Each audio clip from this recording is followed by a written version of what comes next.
From the In-Quality Stand at NAB show at the Las Vegas Convention Center, streaming live around the world, showcasing IPDTL, Hybrid, and SIP.audio. This is KSIP. And here's your host, Townsend Coleman. Woo-hoo! Thank you, Randy Thomas. Oh, what a nice intro. Love it when I hear her voice. Yeah, folks, we're here at NAB 2019 live in Las Vegas, and we're just having a great show here. I am in the IPDTL booth with In-Quality, and we've got all kinds of great people stopping by the booth, showing off all kinds of great products that we've got about how to connect from you to any place around the world with broadcast quality audio. And speaking of broadcast quality audio, I got a good buddy of mine just hanging on the line here from his abode in Ojai, California. Please welcome Mr. Bo Weaver. Bo Weaver. Thank you very much, everybody. Thank you, everybody. How are you, brother? I'm doing good. I'm doing really well. Oh, that's great. I was going to say, am I caller 19? Yeah. You know, sorry, you didn't win. Long-time listener, first-time caller, man. Yeah. I wanted to talk about going back to the gold standard. There you go. Are you calling from east of the Rockies or west? Because the Fed was created by UFO aliens. All right. Thanks so much for the call. Next. Okay. All right. There we go. Yeah. So Bo Weaver, you're in Ojai. You've got your studio behind you there, your booth, and you just do a ton of voiceover work from your house. And I know that you and I connected not too long ago, and I turned you on to IPDTL, and I know that you've been using it and loving it, and become a bit of a fan of it yourself. Well, I will tell you a little bit about how I'm using it and something that I'm getting ready to do that you will like. But first, if you don't mind, I've got to record a quick news topical promo for a television station in Cleveland. Oh, that goodness. They need about 5 minutes ago. Okay. So this won't take very long. So I'm going to do it live on mic here. Yeah, and that's okay. Yeah, and while you do it, since I'm from Cleveland, would you just please say hi to him for me? There you go. I will. I know that about you. Yeah. This is Ernie Anderson's old station. I have his old gig. It's got to be Channel 8 then. It's WJW. Yep. Yeah. Fox 8. Yeah. Anyway, let me do this. Okay. Real quickie, and get I don't have my timer up in my booth, so I'm going. I've got a great one in there, so I'm going to use the one on my iPhone. Let's see. Tonight at 10, plastic bag ban. The impact the new proposal would have on local businesses. And a kid movie night goes horribly wrong. The mistake one theater made that had outraged parents rushing their children away from the screen. Tonight on Fox 8 News at 10. So, there you go. Bo Weaver, everybody. Thank you very much, everyone. And now I got to edit that real quick. If you see. Tonight at 10. Plastic bag ban. Pull that little breath out. So while Bo is editing that for the station in Cleveland, Bo and I were talking not too long ago about various options that we have now to connect with studios around the country, around the world, and I was telling him about how I'm using IPDTL, and of course we're all looking for ISDN replacements. There are still those few who are hanging on to it, with icy grips, just refusing to let it go. But it's dying a quicker death than I think that they would like. And so here we are looking for replacements for ISDN. And for me personally, about 3 years ago, was doing a session, my regular session with some folks in Studio City. And Don Mackey, the audio guy there, said, what do you know about IPDTL? And at the time, I really didn't know much about it. Really, all I knew was that it utilized the Chrome browser, which I thought was curious. And so I checked it out that day, and the thing that really caught my eye was it said connect with ISDN. And I thought, wait a minute, if this does what I think it's kind of suggesting it might do, this would be a total game changer for me. And so I went on their website and signed up for a month, and I thought, if it works, it'd be fantastic. And if it doesn't, I just don't continue with it. Well, not only did it do what I was hoping it would do, but it did it better than I thought it would, and provided so much functionality within the interface of IPDTL in the Chrome browser that I hung on to my ISDN service for about maybe another 4 or 5 months before I finally called AT&T and said, you know what, this $625 a month that I'm paying for this, I don't want to anymore. We're breaking up. Yeah. And I said goodbye. And then that was that. And so I let my ISDN go. I have a similar story. Okay. And, I have had a really long and storied history with digital connections through the copper wire telephony system through the phone company. Yeah. I was one of the very early adopters. Some friends of mine and I in Colorado kind of pioneered the practice of television stations in major markets using an out-of-market voice. And when we pioneered this back in the 80s, the killer technology that made it possible was not ISDN. It was Federal Express. And we built a business around, being the out-of-market voice with scripts dictated to us over the phone, because this was even before fax machines.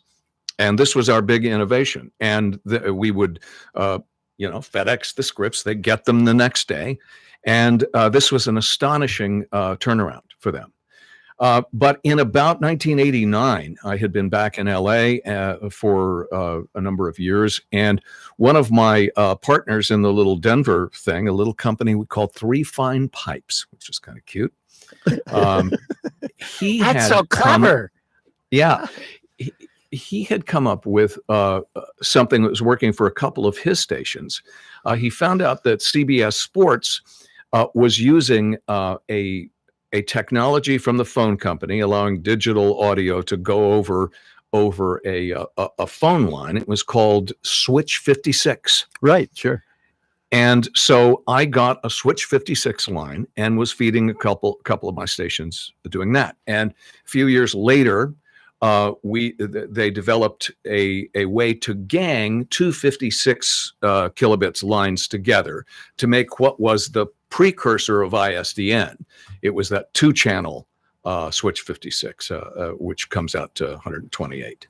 Right.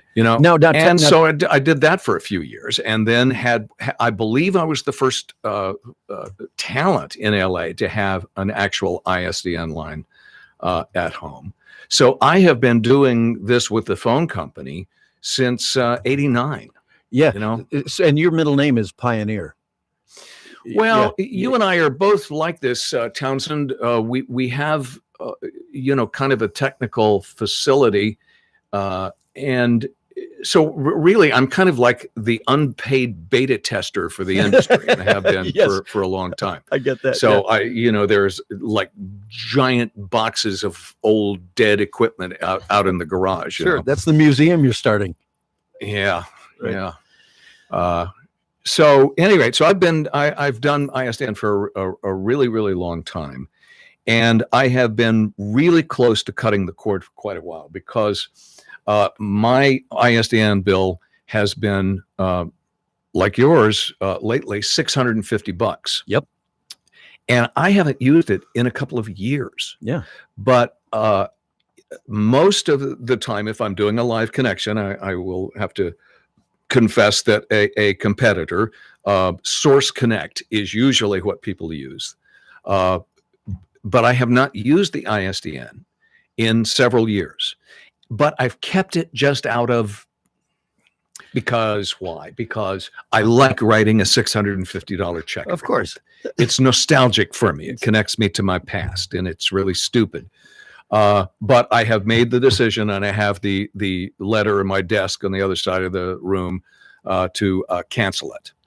Because I do have IPDTL with the dedicated ISDN line, and I have used it a couple of times while traveling. Mm-hmm. In fact, doing the pre-records for the Emmys, I happened to be away visiting a daughter in North Carolina. Right. And so I did an IPDTL to ISDN connection.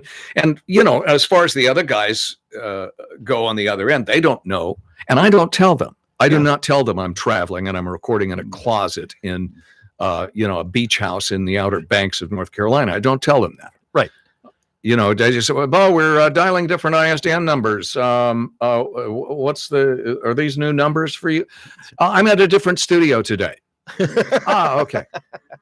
I love it. Because if you tell them, they're going to worry. They're going to think they hear something wrong. And so just don't give them something to obsess about. Exactly.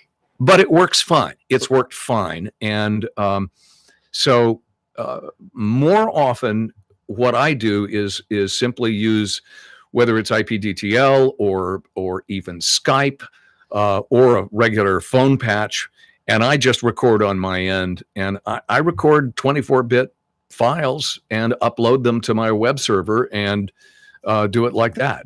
Yep. Which is actually better quality than using anything that runs through any kind of a compression algorithm. Right. But so here you are in Ojai, and so when you're on the road, you do use IPDTL from time to time and connect through ISDN. Have you done any sessions straight IPDTL to IPDTL, peer-to-peer? No, I haven't yet. I just can't. Doing something different is a really hard sell for people. Even when you say, hey, this is going to be so easy. You can do this this recording session, go to the Starbucks, get a cup of coffee. I'll send you a link. You'll listen and you'll record there on your machine. Right. Right. And that is a stretch for people. Well, isn't that something? I mean, talk about that for a sec, because we do fight, folks in this business who are on the technical side, whether they're the audio guys at studios or networks on the other end, who are old union guys or whatever. It is really difficult sometimes to get people to change their ways. Recording studios in Santa Monica, who get very nervous about doing something a new way. However, my experience has been that once they give it a try, I said, look, if it doesn't work, it doesn't work. But if it does work, look what you've discovered. Look what we've got. Right. And I'm, and here I've been doing it long enough and, using it long enough with such great success that I have no problem whatsoever, trying to, continue to press with folks that this is the future. You might not like it. You might not want to change your ways, but this is the way it's all going, and so just give it a shot. So I'll send them my send a link URL and they'll type it in. I'll click connect and we're connected and they'll say, they've got some headphones on, or say they're in their studio and they hear us talking back and forth as though we're in the same room. And it's sometimes it's one of those aha moments for them when they go, oh, now I get it.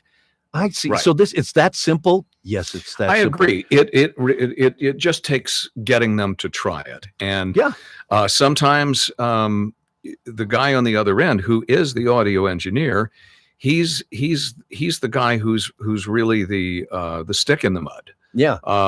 There's a simple basic thing that he doesn't understand how to do, and that is how to get the audio out of the Chrome browser into his Pro Tools. Right. That's what he doesn't get. Right. He knows how to do it with Source Connect, but he doesn't know how to do it with this. Yeah. Never mind the fact that it's the same thing. I know. It's the same routing, and you just say, well, it's just coming out of the same computer and you're just using the same audio. He needs a different preset, Yeah. So yes, you're right, and I get it because I have encountered it too many times. Folks who happen to be the gatekeepers on the other end, just simply saying, no, we're not letting you through. or no, we don't like that, or that makes us uncomfortable, or we don't understand it, so we're going in a different direction. It's pretty crazy to me. Sometimes trying to just convince somebody just to try it, just try it, but you never know. And there are still now. I don't know if this is true right now, but a few years ago, the broadcast networks were not open to this because they kept their post-production networks completely, antiseptically apart from the internet, sealed completely. They were closed systems, right? Yeah. But I just have a feeling that may not be the case anymore because almost everything is, verifies licenses for plugins via the internet, etc. Let me tell you just real quick little story. I won't name the network, but I was doing some work for a network a couple of years ago, and not long after I discovered I've been using IPDTL. A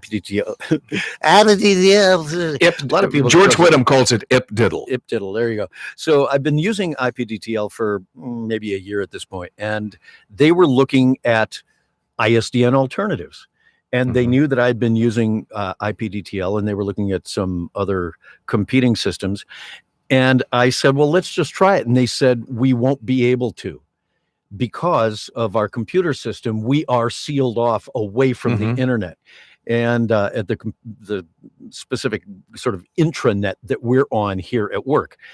And I said, well, I mean, you've got the Chrome browser on the computer that you record into, right? And they said, yeah, we got it. I said, well, let's just try it. And they said, it's not going to work because we already had our IT department down here, and we're looking at a different system that we've got to hook up through the internet, and we had to have a whole thing and firewall this and firewall that and yada, yada, yada. And I said, I totally understand that. I get it. But let's just try it. I'm just going to send you a link. It's a URL. You just put into the Chrome browser. Let's just see if we can connect. And they said, I guarantee you we're not going to be able to. This firewall, it just won't let you through. I said, all right, I'm willing to look like a failure, but I also would love to try it if you're up for it. And they said, all right, let's try it. So I sent them the link. They put it in the Chrome browser, put their name in, I saw them come up, and I clicked connect, and we were connected. And they said, wait a second. So are we talking to you now? Yeah, I'm talking to you right now. Do you hear me over your monitors? Yeah. Can you record Press me? record. Can you record me in a Pro Tools? Yeah. And I said, well, there you go. And they said, what? And I said, that's it. It is as simple as that. And they said, oh my God. You don't have to buy $5,000 worth of hardware in a rack. Exactly. Yeah. And so it's just getting people to try it. You just have to keep just batting away at this thing, hoping, you'll just get a hit and get on base and can keep running with this thing. But it was a real eye opener for them and blew them away. Yeah, it was pretty crazy. Hold on just a sec. Sure. I'm going to get somebody on the line with you that you may or may not know, but what we're going to do, Bo, here is I'm going to switch we're seeing you on camera, but I'm going to switch over to the mixer here, and and I'm going to have somebody pop up on the Comrex link here in our booth, and wait for them to the mixer's a lot prettier to look at than I am. Okay, so now what's happening is they're calling us from a Comrex box that's here in our booth as a demonstration. I'm going to answer that right now, and we're going to bring the Comrex box. Is this Tim? Hello. Can you hear me? Yeah, is this Tim Calloway? Yes, this is Tim Calloway. Tim Calloway. Coleman. It is Townsend Coleman right here, and we got Bo Weaver on the other line. So we've now got a gentleman here who says he knows you. Well, this is what I see him through the window. I'm very excited to talk to him. So I just want to explain to those of you who might be watching on the YouTube stream that so what we have now is we've got Bo Weaver on the line from Ojai, California, in a video connection as well as audio. And now on our second connection, we've just taken a call from a Comrex box that we have here in the booth. And on this Comrex box with headphones and mic on now is who? Gary Bavona. Gary Bavona. Bo, do you know Gary? We are Facebook pals. Okay, so have you've not ever worked with Gary? We might have. We did a couple of sessions many decades ago. Well, you know, I have limited disk space, so I may have had to erase those files. All right. Well, Gary Bavona, for those of you who probably don't know, but unless you're in our voiceover industry, when I was at NBC, I was the comedy voice of NBC for 16 years, from 1993 through 2009. And Gary, aside from being a world-class trumpet player, whose kids now are all doing the same thing and have a band that is making millions of records. Gary was one of the audio guys in PPS2 down at NBC during the years, or several of the years that I was there. And I used to see Gary almost every day at work. And then Gary left NBC. In what year, Gary, was it? Let's see. Well, I left in '95 for a couple of years and then went back freelance and started at CBS in 1998. Okay, so you've been at and you're still at CBS, No, is that right? That ended last summer. Last 20 summer. years. Oh, Yeah. dude, how does this stuff ever come to an end? I don't know. So you're not at CBS, but you were at CBS from 2098 From 1998 to last. July. to 2018. Yeah. Oh, that's crazy, man. 20 years. Yeah, well, good for you. What are you doing now? Playing trumpet all over. Playing trumpet. I see your stuff on Facebook, but it's great to have you stop by our IPDTL booth. And like I said, you can't see it, or perhaps you can on the monitor out there. But yeah, you're talking to Bo Weaver, who's at his house in Ojai, and there we go. I'm going to go back to the video. So now we see Bo again, and Hi, Gary. yeah, and that's crazy. So thanks for stopping by, man. If you're going to be around for a little bit, I'd love to chat with you after I get off the air here, as it I'll were. let your show go. It's pretty fluid here at the NAB booth. We're pretty loose. We sort of take it as it comes. So I'm going to chat with Bo for just a little bit, and I'll chat with you later. Sounds good. Okay, man. And so that Gary Bavona right there, folks. So we hung up with Gary, and I hung up with Bo accidentally. However, we're going to reconnect with Bo There right you now. are. There we are. And Now there we're we back go. connected That was together. pretty simple. And folks, if you were watching that, you saw how quickly that happened. I hung up on Bo accidentally as I was hanging up the Comrex line with Gary. Bo went away, and all I had to do was just click on his name in the destination list there, and he was instantly back. As you can tell, probably, I love this technology. It is so facile. There is so much facility built within this IPTTL interface. It's just fascinating to me. Bo, I don't want to keep you all afternoon, but what's going on with you now? What are you working on most, and what's keeping you busy these days? Well, I do a little of everything. Yes, you do. I have a few commercial clients that are regulars. Okay. I have a couple of documentary series on the cable networks that are ongoing, and we'll record episodes for them. There are a couple of network things that I do that are regular, but mostly it's television promos for major market affiliates. Okay, sure. I have a whole bunch of them, and if you will forgive my language, it's like I'm their bitch. Yeah, you get slapped around a little, I guess. Which means I'm available to them for a very large chunk of the day, and it runs across all of the time zones. Yeah. So that keeps me busy. So doing affiliate work like you're doing is a grind. There's no question. It can be really lucrative and can keep you really busy, but it does. Your schedule. You've got to work your schedule around them constantly, don't you? Well, I'm available to them from 7 a.m. till 5 p.m. Yeah. And so I don't leave. Right. Now, what I have been able to do, and most of them don't realize this, is my daughters live all spread out all over the country. Right. And they've got families, and they're like second marriages. So scheduling visits is very difficult. Like, oh, Jordan can't come because that's his weekend with his dad, you know, that kind of stuff. So it gets very, the family dynamics get very complicated. So if I'm going to see him, I kind of have to go to them. Right. And so the way I have managed to do this is I have a small motorhome, and we'll drive across the country, and I will do my entire workday from that little motorhome. Yep. Now, what it means is I have to pull off the road, get away from freeway noise, go find a quiet space. Right. And I will record for them. But I've got really, you know, all the years in radio have given me really good ears. I know someone asked me one time, what was the most important piece of equipment that I have? And I said, my ears. I know what it's supposed to sound like, and I know how to get it to sound like that if it doesn't. Right. So I have a workflow for when I'm traveling that really does work, and I can deliver them identical quality, you know, even driving across the country. That's fascinating.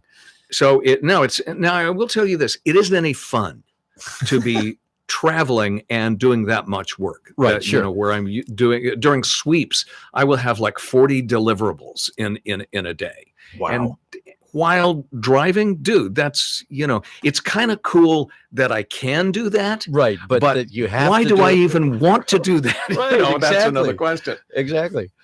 Yeah. So your vacations almost end up not being vacations. You really sort of need to. But hey, you're a man who's always been in great demand. 2 weeks ago, we did a non-working vacation. It was my first non-working trip since 1995. And did you start having withdrawals? Did you start No. shaking and quivering I and did going? not. We went and found a little campsite along the Big Sur River in a grove of redwood trees, Yeah. and we just sat and looked at the river and watched the diving ducks. There you go. And it was better than TV. It was better than Netflix. Yeah, good for you, man. I like to see that at this point in your life. I mean, listen, you've been as successful gets, I think, and you still are.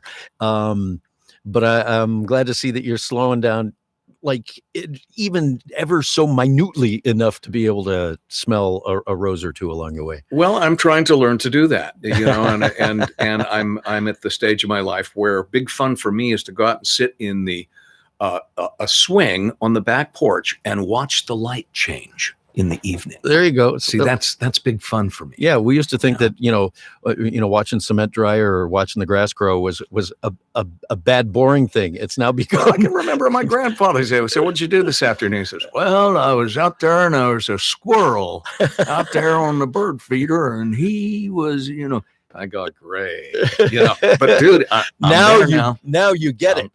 I'm there. I'm with the squirrels. Totally. Well, buddy, it's so great to hear your voice, but we hear your voice all the time anyway. It's great to see your face. Well, you got to sometime come up to Ojai and hang out. I would love to do that. Yeah. Thanks for joining us. And I got IPDTL, so you could work when you needed. I could do my stuff from anywhere. Hey, that's right. So I did an interview this morning with Shotgun Tom Kelly. You better believe it, baby. You better believe it, baby. And he was speaking warmly of you and your days at where was it? KCBQ in San Diego. Was that like 1973 or something? And yeah, you guys were a couple of pups. I just KCBQ was the most high energy top 40 station around. It was really quite revolutionary programming wise in the early 70s. But I will never forget one point where Tom broke the format egregiously, but it was just really sweet, you know, and you know, he was kind of the screaming top 40 guys. Right. KCBQ, Shotgun Tom, this afternoon, Sunday afternoon on the Q. And I tell you what, I'm going to do something I'm not supposed to do. I'm not supposed to do this at all, but I'm going to do it anyway. Today is my daddy's birthday. And I've got him on the phone here to Q. Hey, Daddy, how you doing? Well, hello, Tom. Daddy, I just wanted to say that, that I love you. Oh, Tom, I love you too. And I wanted to play your favorite song, and it's next on the queue. KCBQ. And then he played El Paso by Marty Robbins, No, which is not on the playlist. It's not on your playlist, right? You know, Obviously. and the program director, Jack McCoy, called him up on the hotline afterwards and said, Tom, that was beautiful. Don't you ever do that again. You know, Probably the one and only time that he was hotlined. yeah. Yeah. Oh, that's great. Well, yeah, he was speaking warmly of you this morning, and man, he is still He's an going amazing strong. character. He certainly is, and he's still going strong on Sirius XM 60s on 6. Mhm. Yeah, you better believe it, baby. All right, well, Bo Weaver, legendary, well, I can say legendary disc jockey from so many legendary stations in the country. Tony, you remember that, and it's fun to talk about, but most of the time, I don't even remember that was me. That was It is so long ago that was part of such your a life. different lifetime. Right, yeah. And it's fun to remember. So thank you for recalling that. Yeah. Well. Well, that was you, man. And now, of course, legendary voice actor and announcer on so many you know great what legendary means. Legendary is means old. Well, what it means. we know that, but we still use the word anyway because we don't want don't call me a voiceover expert. Okay. Because do you know what an expert is? Tell me. An X is a has-been, yeah, and a spurt is a drip under pressure. So we try to avoid that. Yeah. Townsend Coleman, IPDTL expert, everybody. No, Thank not you. an expert. Not an expert. Hey, tell me. Hey, tell me really quick, Bo. I'm sorry, because we were just about to sign off, but it just occurred to me. Did you say that you're on your mobile rig? Right now, yes. So can you tell us just a little bit about what that is? Are you using the Centrance mixer face by any chance? No. Oh, you're not. Okay. I see what you got. Let's see what you got. Let me see if I can. So is that I can't quite see it. Is that a Rode mic? It's a Rode windscreen. Okay, but this is actually the predecessor of the 416. It's the 415. The 415, and it's silver, and it's about 1.5 miles long. No, it's 1.5 miles long because it has a converter, because it is a 12 volt phantom power rather than 48 volts. So this is a converter. Okay, got it. So guys, you got to understand, one of the things that I love about Bo, and I've always loved about Bo, is he is so out on the bleeding edge of what's technology that's coming, but technology that's been around for years. He knows his stuff, and he puts together some of the most amazing, like little rigs and stuff like that. Of course, let me just show you this. The 415 has a little bit more of a mid-range goose to it, and which I like on the road. It just sounds more like my big preamp at home. So what this is a little Audient metal. It's the Audient ID4, right? The smaller one, right? And a gooseneck attached to the little metal stand, so it's all one thing. Okay. So I don't have several pieces of equipment dangling around. I just grabbed this one thing. Right. So the mic stand is also the interface. Right. Okay. And I also have it on this little metal stand, because you see right here there's a connector. Right. Yeah. And there's a connector for the headphones here. Right. And if you don't have this, the gooseneck is kind of like a lever, and it will break off those connectors. Right. If you mishandle the unit, and I've had that happen. So this just protects those connectors from getting snapped off. Okay. And when I'm doing as much work as I'm doing, when I've got as complex a workflow while I'm traveling, I need to have everything be bulletproof, and I grab one thing, to hook up. Yep, instead of plugging this thing into this thing and putting this thing over here. I just don't have the time. That's brilliant. So man. I have a little one piece thing. And there it is. And what's the pigtail coming out of it? Was that just goes to? This goes to the USB. Yep. It's the USB, and this is the headphone connection, and that's it. Ba-dum-bump. All right. Well, Bo Weaver, you've been an absolute joy as always, and I hope to see you at one of the Don LaFontaine Voiceover Lab advisory board meetings soon. And we hardly ever get to see each other except for those things. I know, isn't it crazy? But God bless you, brother. Thank you so much. Okay. Peace out. We'll talk to you soon. Thank you and good night from Hollywood. There he Portions pre-recorded, everyone. is. And there he is. The part of the bellboy was played by Johnny Donut, and William Holden portrayed himself. And there's Bo Weaver.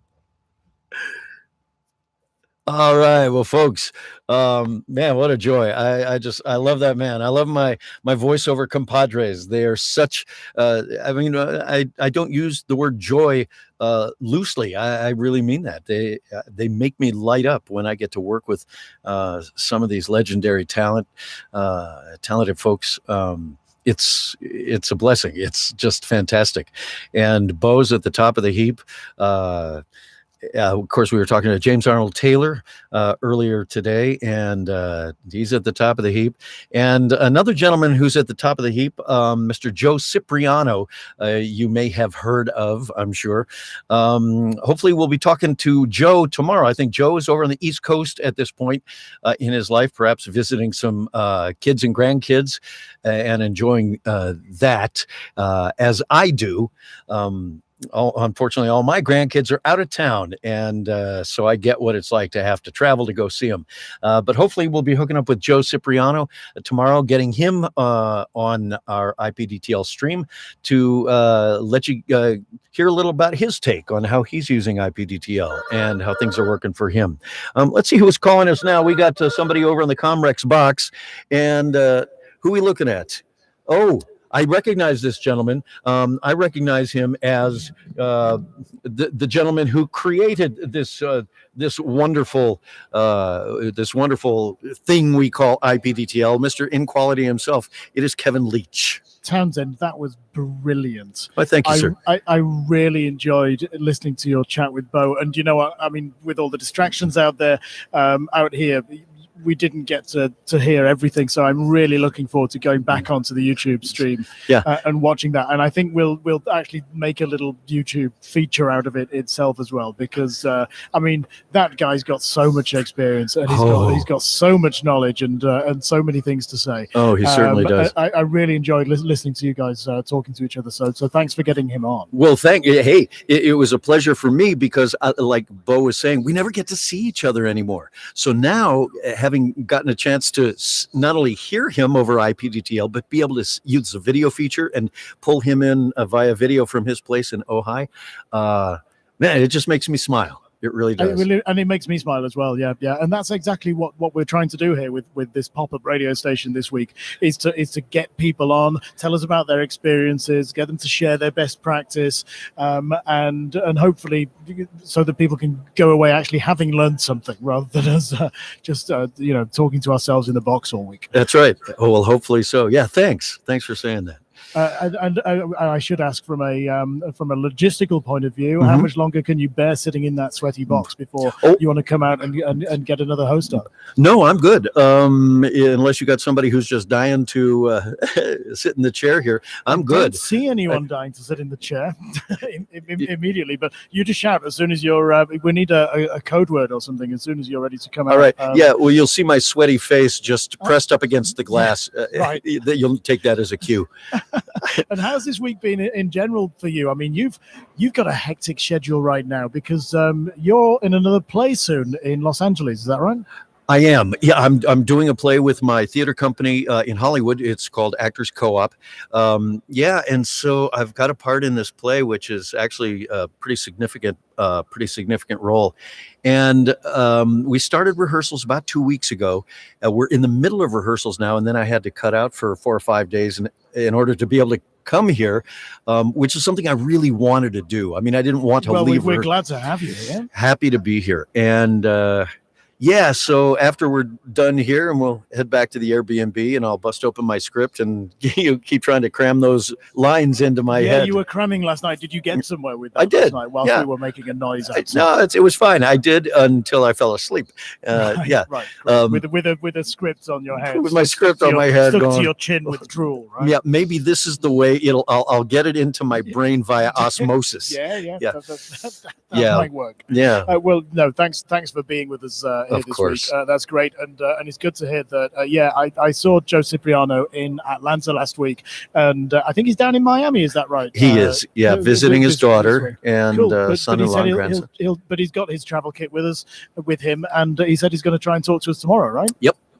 That's what he said. Yeah, he just texted me a little bit ago. I didn't have a chance to read the text, but we'll hook up, and I think we'll try and get him on the air with us at some point tomorrow. Yeah, that'll be great. And if anybody listening wants to join in and talk to you, there's probably a bit of a lull now, so it'd be a good time for anybody who wants to join you on the IPDTL link, right? Yeah, if anybody would like to call us either over the IPDTL link, I can give that out. Yeah. Absolutely. Okay, so it's ipdtl.com/NAB. So if you want to just put that into your Chrome browser, just go to your Chrome browser and just put in ipdtl.com/NAB. And then what it'll do is bring up a web page. It'll bring up our web page that then will have a space over in the upper right hand side where you can enter your name. You do that, and then just click the green enter button, and your name that you type in there will pop up in my list of destinations. And hey, let's chat, let's talk. If you've got questions about IPDTL, if you're an IPDTL user and you'd like to tell us about your experiences with it, or you got some questions, we'll chat for a little bit. Okay, so that's and in the meantime, while you're looking out for that, I'd love to demonstrate this GrandStream Wi-Fi phone. Okay, which we'll do now, shall we? So if I drop off, and I'll give you a call from this. Okay, so let me just explain real quickly that here I'll show you the mixer. So the mixer that we're looking at here, we can get rid of the video since Bo is gone, and just show you the mixer. Kevin is on this channel number 3 here, which is our remote channel A. He's on a Comrex box right now. It's the Comrex NX Portable is this. In fact, there's a bit of information about it here. A sleek portable IP audio codec designed with the user in mind. And for anybody who used the old legacy Access Portable, it had like a little pen and a tiny little screen. It was like when touch screens weren't very popular, right? When they built that, and it was a little bit fiddly and a bit frustrating. This has got a really nice big color touch screen on it, and it feels really slick to use, and it feels solid. It's designed for taking out on the road and doing remotes and things, but as a VO you could use it in your portable kit as well. Take it on the road with you. It's got microphone sockets on the side and phantom power and headphone sockets and Ethernet socket on the back, and it's neat. I really like it. And it's just one of the many devices that we've got around here that are compatible with our SIP.audio service. Right. So since you're going to hook up over the Wi-Fi phone that you've got in your hand, we're going to want to get you away from the booth because we don't want the feedback from the speakers here. But while I've got you on this camera, maybe you could just hold that up and show the folks what it is you're going to be speaking on. Now, you notice that Kevin's got the pop filter. Yeah, there it is. Just looks like a little home, wireless cordless phone. But this thing is a Wi-Fi phone, and it's SIP enabled. Am I correct? Yeah, there's a few reasons why we chose it to demonstrate it here. One, it's freely available, on the market that you can just buy online compared to a lot of broadcast kit that the average person who just wants to connect to a radio station once a week or whatever, who's, I don't know, a gardening expert or something, they might not want to get involved in buying proper broadcast kit. Whereas this, you can just buy it online for $200 odd. It's SIP enabled, and it's also got the Opus codec in it. That's the thing that made IPDTL a success, is the Opus codec, which is how you're hearing me now. It's such decent quality. You won't be able to tell on YouTube quite how good quality is, because obviously the YouTube audio quality is never quite so good, but I'm hearing you like we're in the same room now. And that codec that we're using is also in this phone. The limitation is the little microphone on the bottom, so that's why we put this pop filter on, just to help a little bit, right? This windshield, but yeah, it's a neat little thing. And what we found yesterday, and what we'll find out in a moment hopefully, is that the Wi-Fi range, even in this space with all the Wi-Fi, is actually pretty reliable. Anyway, enough talking. Should we try it? Yeah. Okay. So we'll drop the Comrex connection now, and you're going to dial me up from that Wi-Fi enabled phone. Yeah. Terrific. Okay. Bye-bye. Well, thank you.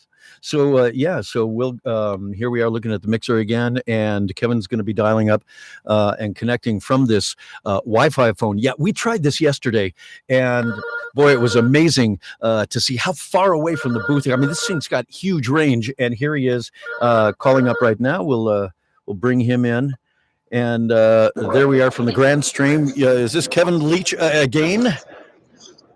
Yeah, hi. My name's Kevin Leach, and I'm quite loud. Yeah. Let me bring the mixer up and bring you down. Yeah. Okay. I wonder there we if go. that's a setting in this thing, because it's got a web console through which you can control all sorts of settings. I wonder if there is a microphone gain setting in there, because that is quite loud compared to, for instance, the Comex Access, which I was just talking to you on. Yeah, it's loud compared to everything, Kevin. It's crazy Right. how that thing just came in blasting. But right now, I have you down at 20% on the fader, if you can believe it. And it's a good level. But I have to tell you that the audio quality of it is really pretty terrific.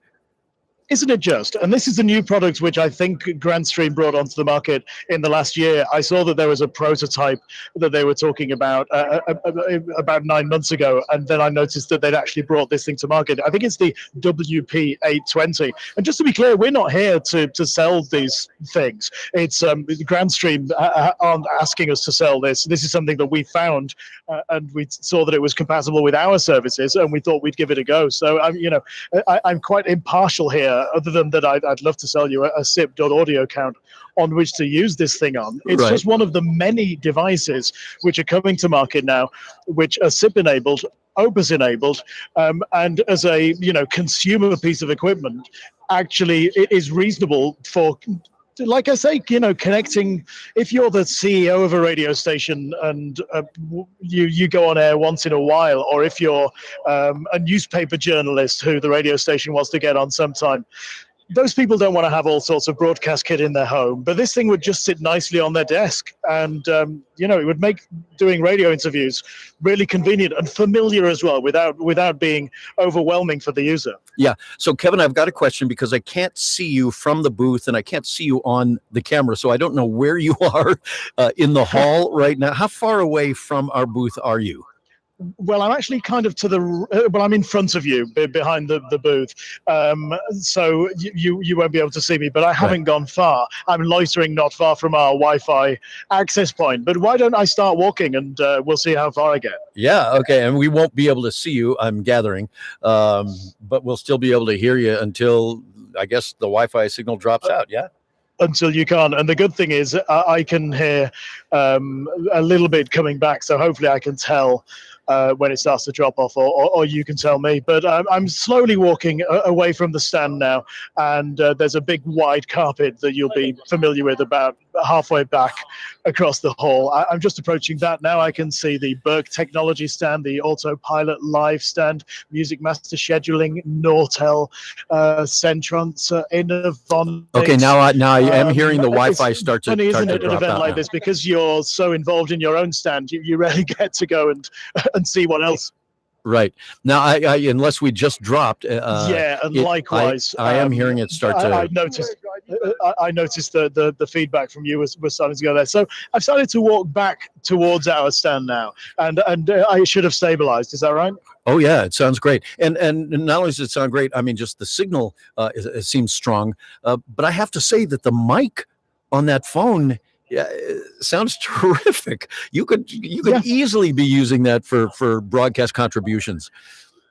And it's amazing what putting this windshield on the bottom of it. It's amazing what a difference that makes. Well, I'll tell you what. Let's just demonstrate it. So I'm now removing the windshield from the phone, and especially if I say like Peter Piper picked a peck of pickled peppers. Do you notice the difference there? Is it sounding more breathy? Ever so slightly. Yeah. Yeah, it sounded perhaps just a little cleaner with the windscreen on there. I think it depends on whether you're a broadcast trained professional such as myself, or somebody who's, different people's voices affect these things in different ways, don't they? And sometimes you do end up with those, especially on a device like this, where the mouthpiece is positioned, you can end up with a lot of breath landing on that mini microphone diaphragm, and obviously that can sometimes be a problem. Yeah. Now I'm wondering again. I can't see you unless you're in camera range, and I just don't know it. But I'm wondering if you can circle around, sort of down the hall from where we are, but within camera shot, but maybe a ways away, a booth or two away, so that we can see you way in the background, but aren't getting any ringing. Just so we can. Okay, so you should see me now circling around the edge of the stand. Well, I'm behind the SIP audio counter right yes. now. You've got of course, me. I see it. Mm-hmm. Here I am waving my hand in the air. Yep. And I'm now. Well, let me know if I stay in shot for this. So I'm going to walk down this way. Yep, you are. Down the carpet, and I see our friends at Broadcast Bionics on the right-hand side, showing off their Bionic Studio system, and the Telos Alliance stand is now directly in front of me. You might be able to see that in a distance. Can you still see? I can see you, but you are breaking up now. We're off of shot. Yeah, the Wi-Fi signal is definitely dropping out now. Do you want me? So you should, start heading back our way. Otherwise, we will lose you altogether. All right, that's where it. Yeah. All right, so that's where I'll be stabilizing it. Yeah, there we go. Okay. And so, it kind of it did quite well for a while there, and I mean, you imagine all the radio interference in this space. I'm really impressed that it's working as well as it is, to be honest with you. Yeah, no kidding. It sounds great. Very, very cool. And what again is the brand of that? Is that Grand Stream? Is that right? It's a Grand Stream. That's the brand, and the model number is a WP820. I'm doing this from memory, but I'm pretty sure, Grand Stream WP820. It's not the cheapest Wi-Fi phone on the market, but then you'd be willing to pay a little bit more than average for something that you can connect to a radio station with, like this. And if I remember rightly, it came in at around the $200 mark. Right. All right. Well, very good. Fun stuff, folks. Kevin, unless you've got something else you want to add to that, I'm going to drop you off here and just explain a little bit about what we've got going on in the stand. Cool. All right. As ever, Townsend. All right. Loving your work. Thank you, sir. All right. Bye-bye. Bye. So there's Kevin, and Kevin is really he's the genius. He's the guy behind IPDTL. And came up with this concept a number of years ago, hooked up with his partner, Thomas Alga, and together they have created one of, if not the most facile, easy to use, and comprehensive ways of connecting me to you and you to anybody, pretty much anywhere in the world. We can do it over Wi-Fi. We can do it over the cell network now. We can do it SIP.audio. We can just do it straight over the internet, peer-to-peer. There are all kinds of ways of being able to connect us with anybody. We're at NAB 2019 here. We're in the North Hall. It's the In-Quality booth, and we're basically talking about IPDTL and SIP.audio, as well as a product we've got called Hybrip. If you're a podcaster or a broadcaster in talk radio, and you've got a talk show and you need talk show call management facility, the Hybrip might be the system for you. It's very much like IPDTL, but what it does is it's got an interface that allows you to stack calls. People can call in. You can put them on hold. You can type in a little. This is the screener that I'm talking about, who would take these calls, talk to the person off air, and get some information about them that maybe the host might like to know. Can type in some descriptive stuff about it. Can approve the caller before he sends it to the host, and then just forwards it off to the host. The host sees it come in, knows that the screener's already cleared this person for air, and then just clicks the air button, and the person's on the air.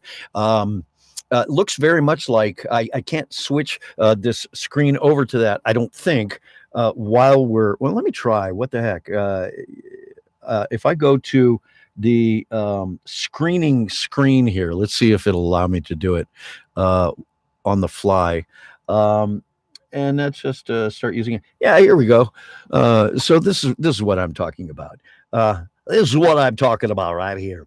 So you see, you can receive calls here in these four colored bands, the brown, blue, green, and red, and stack calls that way. Talk to the person off the air, type in some descriptive details about who the caller is, where they live, what they want to talk about. You can approve by clicking this approve button. And then when it's time to forward it on to the host, you simply click forward here and it goes to the host. I'll show you what the host screen now looks like. In the studio, this would be the screen that the host will look at. And he's got a very similar setup with the same sort of colored bands here that show the stacked callers, and he can read the details about it before he puts them on the air, and can see whether or not this particular color has been approved by the screener. And if so, he can just click this on air button right here. It looks like a little lightning bolt, and boom, the person's on the air and talking to the host on air. It's a really great feature. This is called HYBRIP, HYBRIP, obviously a mashup of hybrid and IP, Internet Protocol. So it's a hybrid of IPDTL and it's a hybrid. And it's a HYBRIP. so there you got it. I think Kevin could explain it probably a little more clearly and delicately than I can, but I think you get the idea of for a podcaster or a broadcaster even to be able to take calls like this over the internet right on their laptop if you want, and be able to have a really professional sounding setup going. If you happen to be a podcaster and you're looking for some sort of software, we were actually this morning talking to James Arnold Taylor, a legendary voice actor, and has his own podcast and is getting set up and ready to launch HYBRIP himself to be able to take live calls for his podcast and put people on the air, as it were. After all, what is broadcasting now? We're at NAB, the National Association of Broadcasters, but broadcasting, the industry has changed so much in the last 20 years, and certainly now with the internet. And services like, you were on a YouTube stream right now. This is broadcasting today. Anybody can have their own channel. So for you, if you're looking for something that is talk show based and you want to be able to take calls, and you've got a phone number that they just call and it rings right into your IPDTL or HYBRIP interface, boom, you've got a talk show and you're on the air and you're up and running. So that's called HYBRIP, HYBRIP. And again, this is what the host interface looks like. And we saw the screener interface just a moment ago. So that's HYBRIP. Let's get back to our IPDTL screen here. We simply go up here and, well, I'll tell you what, let's take a quick look here at the podcast screen. So this is the podcast version of HYBRIP. It's sort of an all-in-one. You are the screener and the host, all in one, if you will. You see me on my mic coming up on channel 1 there. But then you got the player. You've got a player built into this. If I'm not mistaken, yeah. And then so you've got your audio up here that you can play something, and then you've got your 4 lines that you can stack callers, just waiting to put them on the air. This is you as a podcaster, so you serve as the screener and the host all in one, and you've got your phone lines 1, 2, 3, and 4. And as soon as you make them live, boom, on they go. And that's the way it works. You put them on the air by just clicking the on-air button, and you have a talk show. And there you go. Yeah. So that's HYBRIP, and that's the podcast version of HYBRIP. I'm going to get back to now the see our regular standard layout. Well, I'll tell you what, we've been on the standard layout of IPDTL for a while. Let's take a quick look at what the simple layout and the simple mixer of IPDTL looks like. It simply looks like this. It's only 3 faders, hence the name simple. And it's just you and the person you're connected to would be on obviously this middle fader right there, and then your output and what you're hearing in the headphones. It's as basic as it gets, and really for many people it's all you need. You just need to hear yourself and them, and you can record on your end or they can record you on their end. Real simple. Which is why we call it simple. The standard input you've seen, the advanced layout is the layout that comes with the gold level package of IPDTL. If you're not an IPDTL subscriber, the way it works is there are 3 basic levels that you can sign up for on a subscription basis. There's the bronze level, which just gives you that simple mixer, the 3 faders, and the ability to connect with only one remote destination. Then we have the silver level, which gives you 2 remote destinations. And then this gold level, which gives you the ability to connect with 4 remote destinations.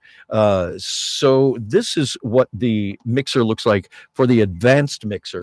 It just occurred to me that maybe I had my camera on for the others. So let me just quickly go back to the simple mixer. I hope my camera wasn't on that entire time. This would be embarrassing. But yeah, just looking at the mixers, here's the simple mixer again for IPDTL. And then going to the advanced mixer, it's the one where we can connect with 4 connections simultaneously. You've also got 2 inputs instead of just 1. You've got 2 players, audio players, instead of just 1. And you've got the ability to connect to 4 remote destinations here instead of just 1 or 2. This is the mixer for the advanced mixer that comes with a gold level subscription. The cool thing about these subscriptions in IPDTL is that they're fairly a la carte. You pick the basic level that you want to start out with, and then you can add things like Tel or Tel Plus. What Tel gives you is the ability to receive ISDN calls.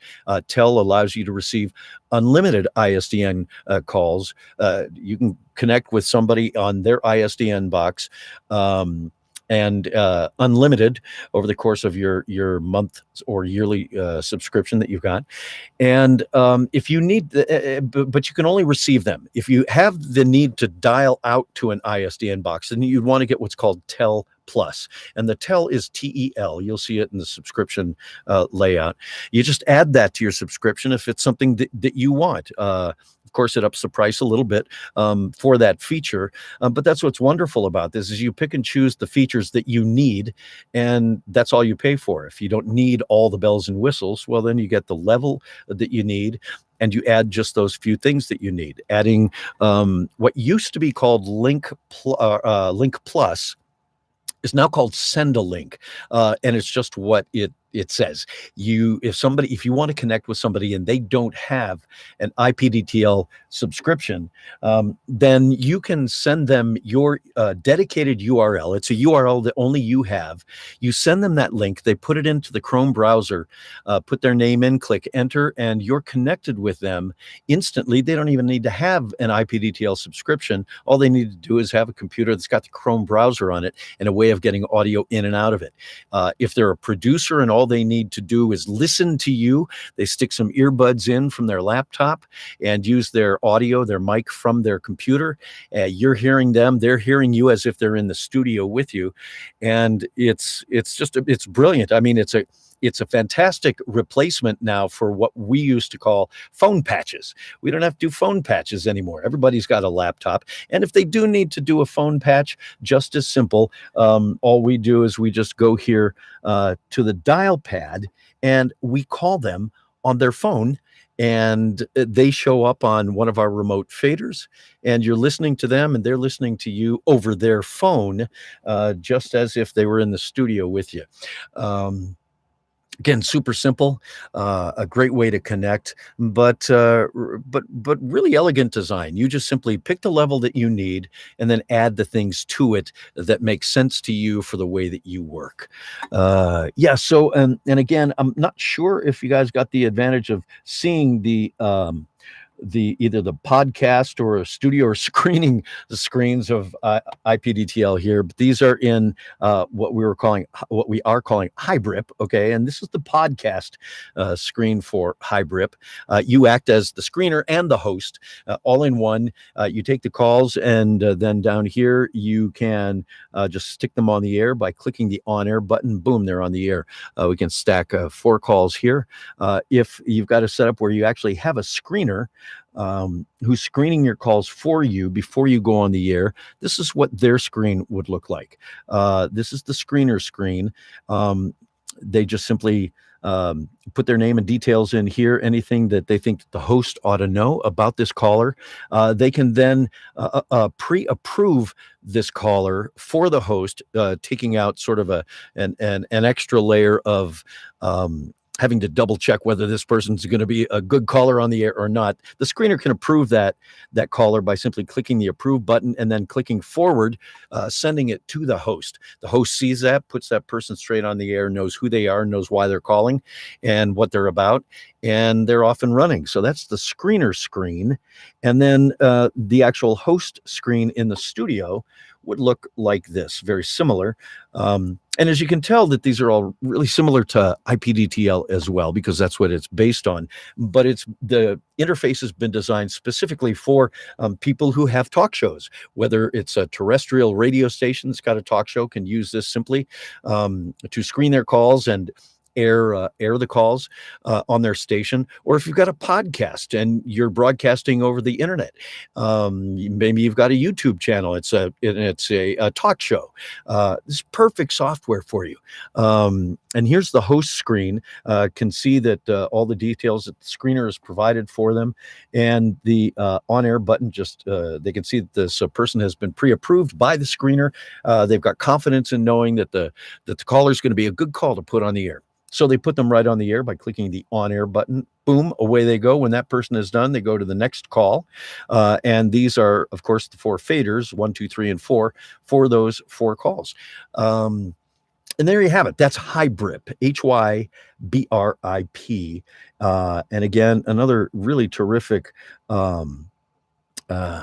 a product from InQuality here, and Kevin Leach and his partner Thomas Aga. So folks, I hope you're getting some good information today from our stand here at NAB 2019. We're having a blast, and have talked to a lot of really interesting, fun people. I'm getting to hook up with some of my old compadres. I've been able to connect today with James Arnold Taylor and Bo Weaver over IPDTL, and got them on the video hookup, which is fun, being able to actually see them in their studios. That's one of the wonderful elements of the gold package of IPDTL, is video comes along with that.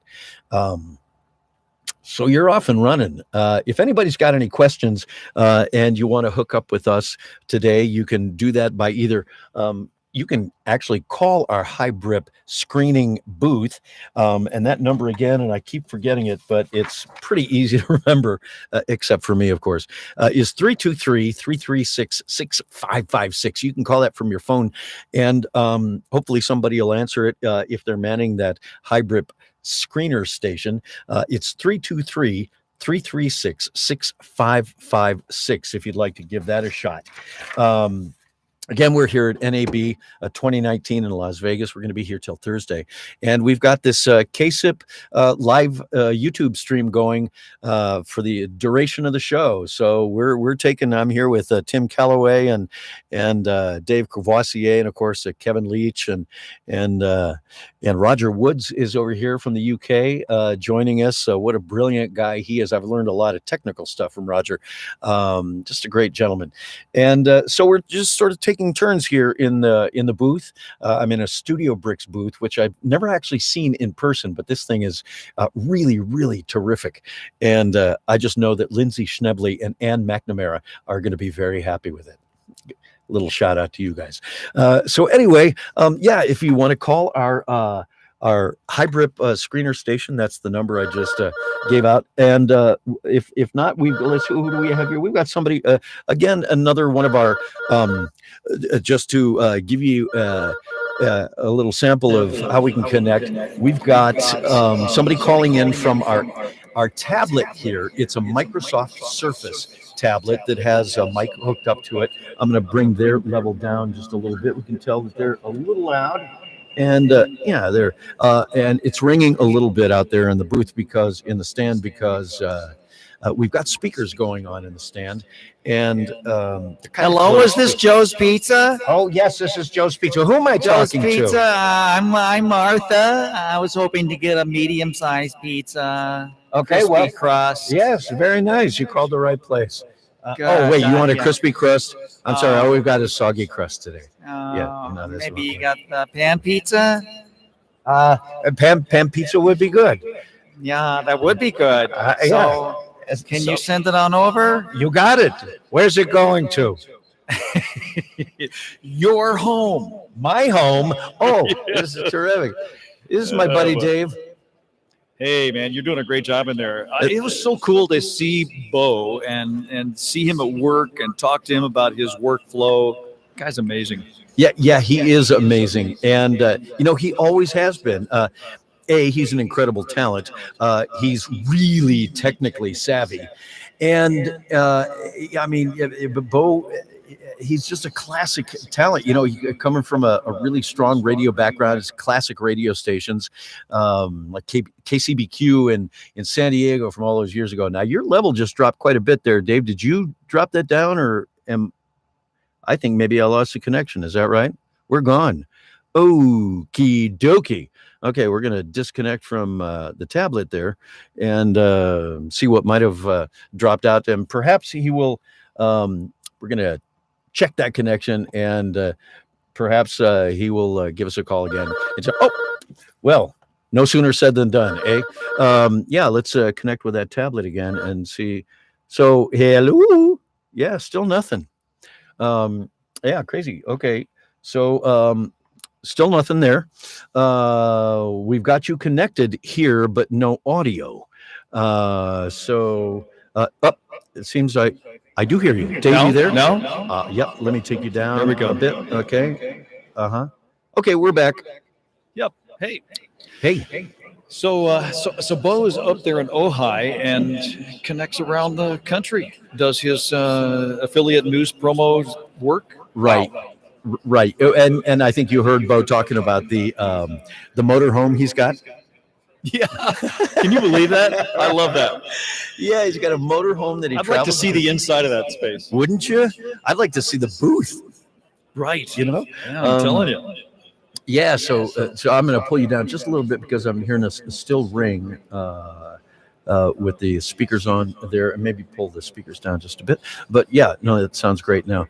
Yeah, Bo has got this motorhome that he travels the country with when he feels like he wants to go visit one of his daughters and grandkids around the country, and he's outfitted it with a booth and all the accoutrements of everything that he needs to be able to continue doing his VO work on the road. I noticed he said, though, it's not fun, but it's functional. It works. That's exactly right. Yeah. And, Bo has been doing this, I mean, obviously for a long, long time. Right. And Don is back now.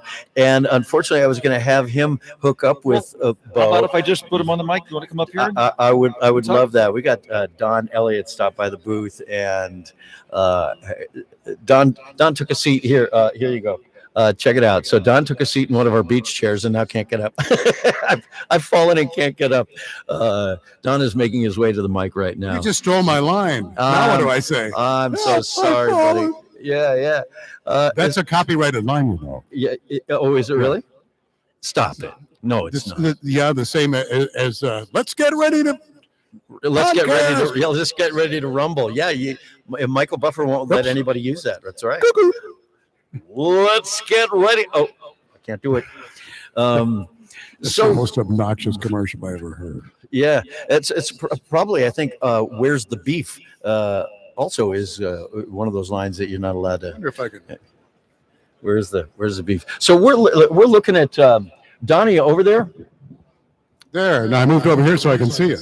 Okay. Oh, there you are. Hey, yeah. So I'm looking at you. You're looking at me, and the camera is looking at. Well, the camera can't see us, but the camera can see you. The camera is over there on top of the end of the booth. You see that? Yeah. So I better wave. tuck in my belly there. Yeah. There we go. Button that jacket. Yeah. How are you, Brought this man? watermelon for both of us. So how are you? Tell us who you are. God, I'm walking in through this hallway minding my own business, and who do I run into? Townsend Coleman, who is hooking up with Bo Weaver, talking about technology and all kinds of things. Yeah. We have a friend in common with Michael Goodman at Centrance, who has this new device. It's not only a mixer, but a recorder. Yeah, it's called the Mixer Face R4 is what it is. And it's And an preamps that are killer preamps. They are. They're super quiet.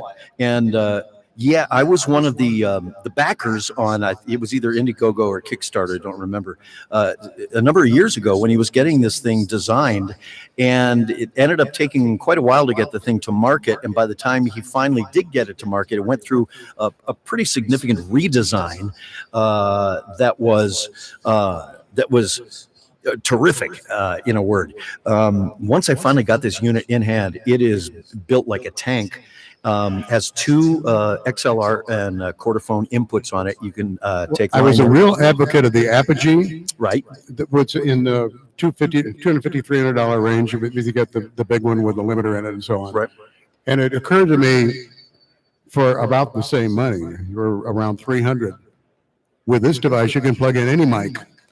Yeah. And you have much more than just a mic with it. You can use all the other features, the mixer, plug a guitar in, it's got a high impedance in. Yeah, well, the beauty of this, though, for me, is that it is rechargeable. Yes. You just plug a USB cable into it, plug it into your USB wall charger, and you just charge this thing up and then disconnect it, and you're good to go. The battery lasts for quite a while, and you are truly cord free. I mean, we are cutting the cables all over the place here. Do I understand right, too, that it has a second USB jack on it that simultaneously will let you charge or use power? Yes. Along with the audio out? Yes. So in my case, for instance, how I use it is if I need to be truly portable, I can use my phone as a connection device using Lucy Live, and I can connect to SIP enabled devices. For instance, IPDTL, and so what I do is on my phone I plug in the Mixer Face R4, which has I got a USB cable to Lightning connector. And we're going into Lightning that comes digital, out of it, not into that little 1/8" analog jack, which has That's- consumer preamps in it. It cuts the highs and lows off. That's correct. So it goes into the Lightning connector on my iPhone, and then there is another USB connector on there that is how you charge it. But in this case, I've already got it charged, so I don't have that plugged in. And then I have my microphone. In my case, it's a Sennheiser 416. And I use that, just plug it into one of the mic pre's, and I've got the ability to not only adjust the mic gain, but also the mix between what I'm hearing of myself live, because it's, of course, got a headphone input on it, so I use some earbuds for that. So I can hear what's live on my mic, but then I can also hear what's coming back to me from whoever it is I'm connected with.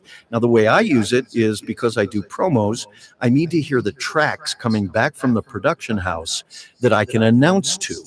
But I also, when I'm at home, I want to be able to adjust the mix between my mic and the track that I'm announcing to. If the track is too loud and I can't hear myself enough, I don't like it. If I'm too loud and the track's not loud enough, I don't like it. So I need And to it's purely monitored, so you won't hear the mix. Right. So I just need to be able to mix between my mic and what I'm hearing coming back. It's got that on it on each channel.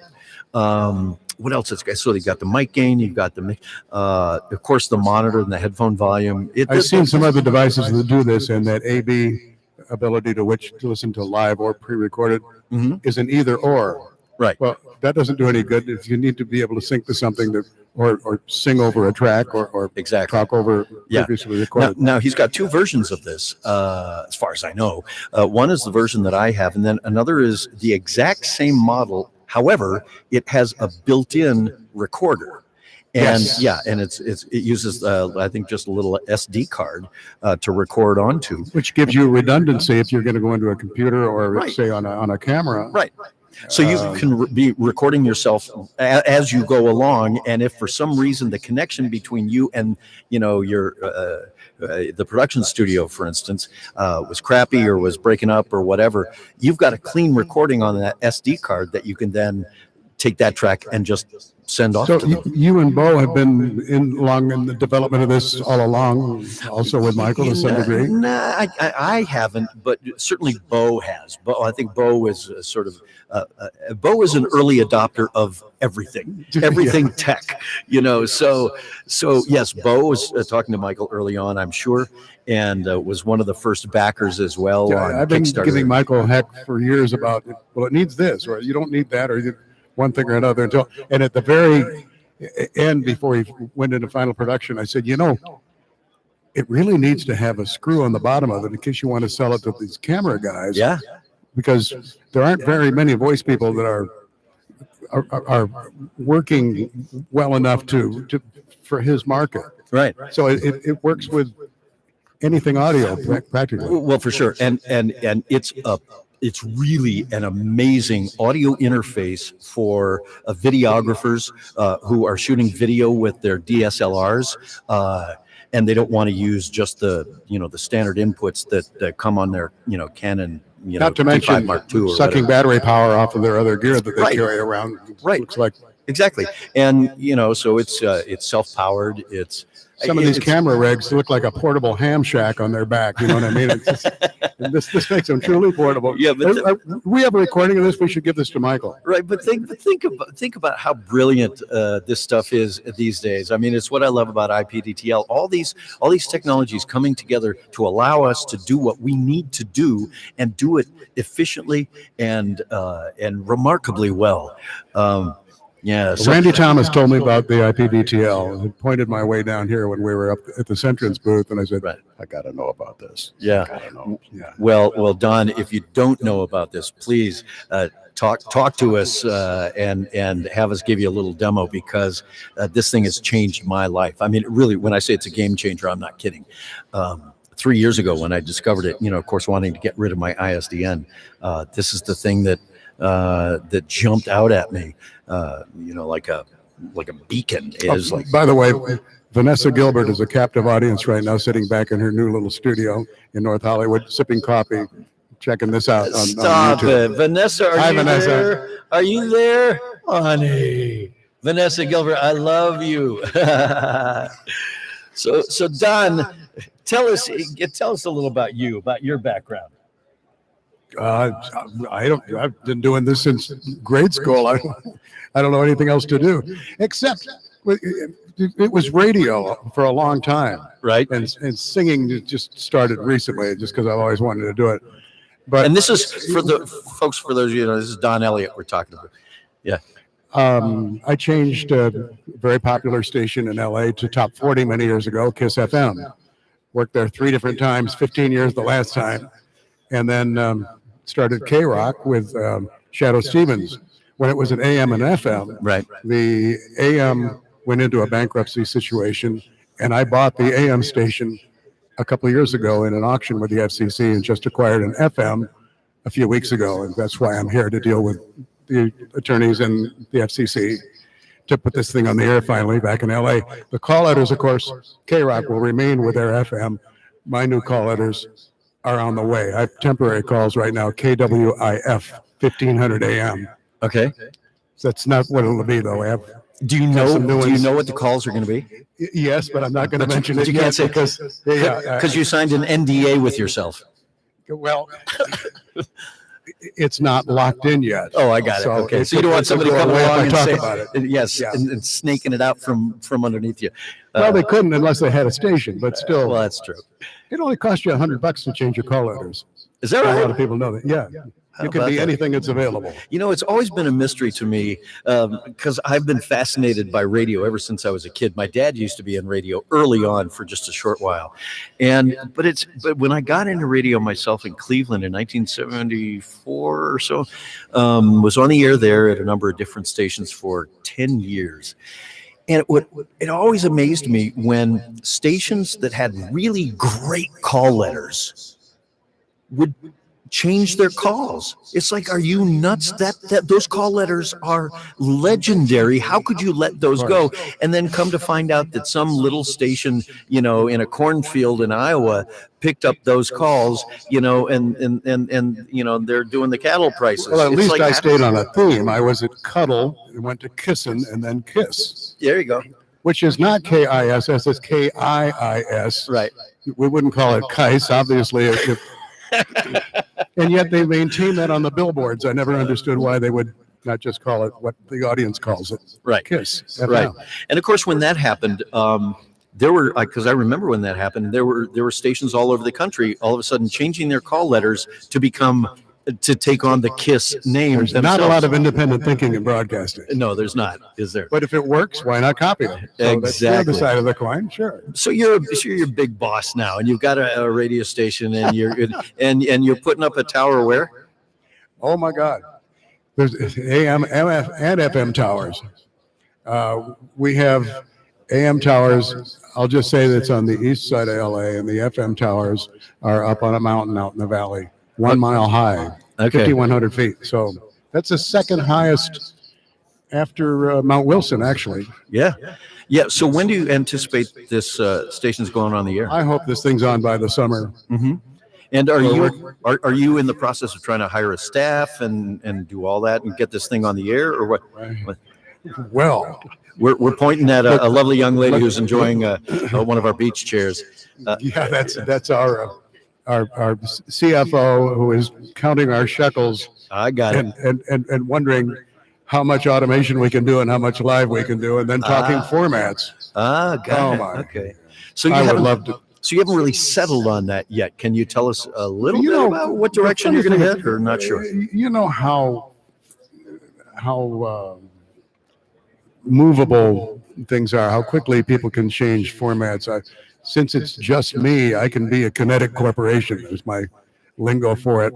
Right. I don't have to talk to a board of directors about changing format. So if I was to say to you, and partners, if I had any, let's sign this deal to go country in 6 months, and somebody else goes country in 3 months, Right. I'm in trouble because I'm contractually obligated. But if that happens with it just being me as a sole operator, I can change in 5 minutes. Right. Incidentally, I do favor a country format. I really. Are we dropping hints here? Yeah, I'm talking old country. I mean, Oh, real country. okay. I mean, shit kicking country. Like bluegrass kind of country? Is this sort of the roots we're going for? There could be some bluegrass, but we're talking from Tammy Wynette on back to. Got it. All right. Oh, okay, and some Willie.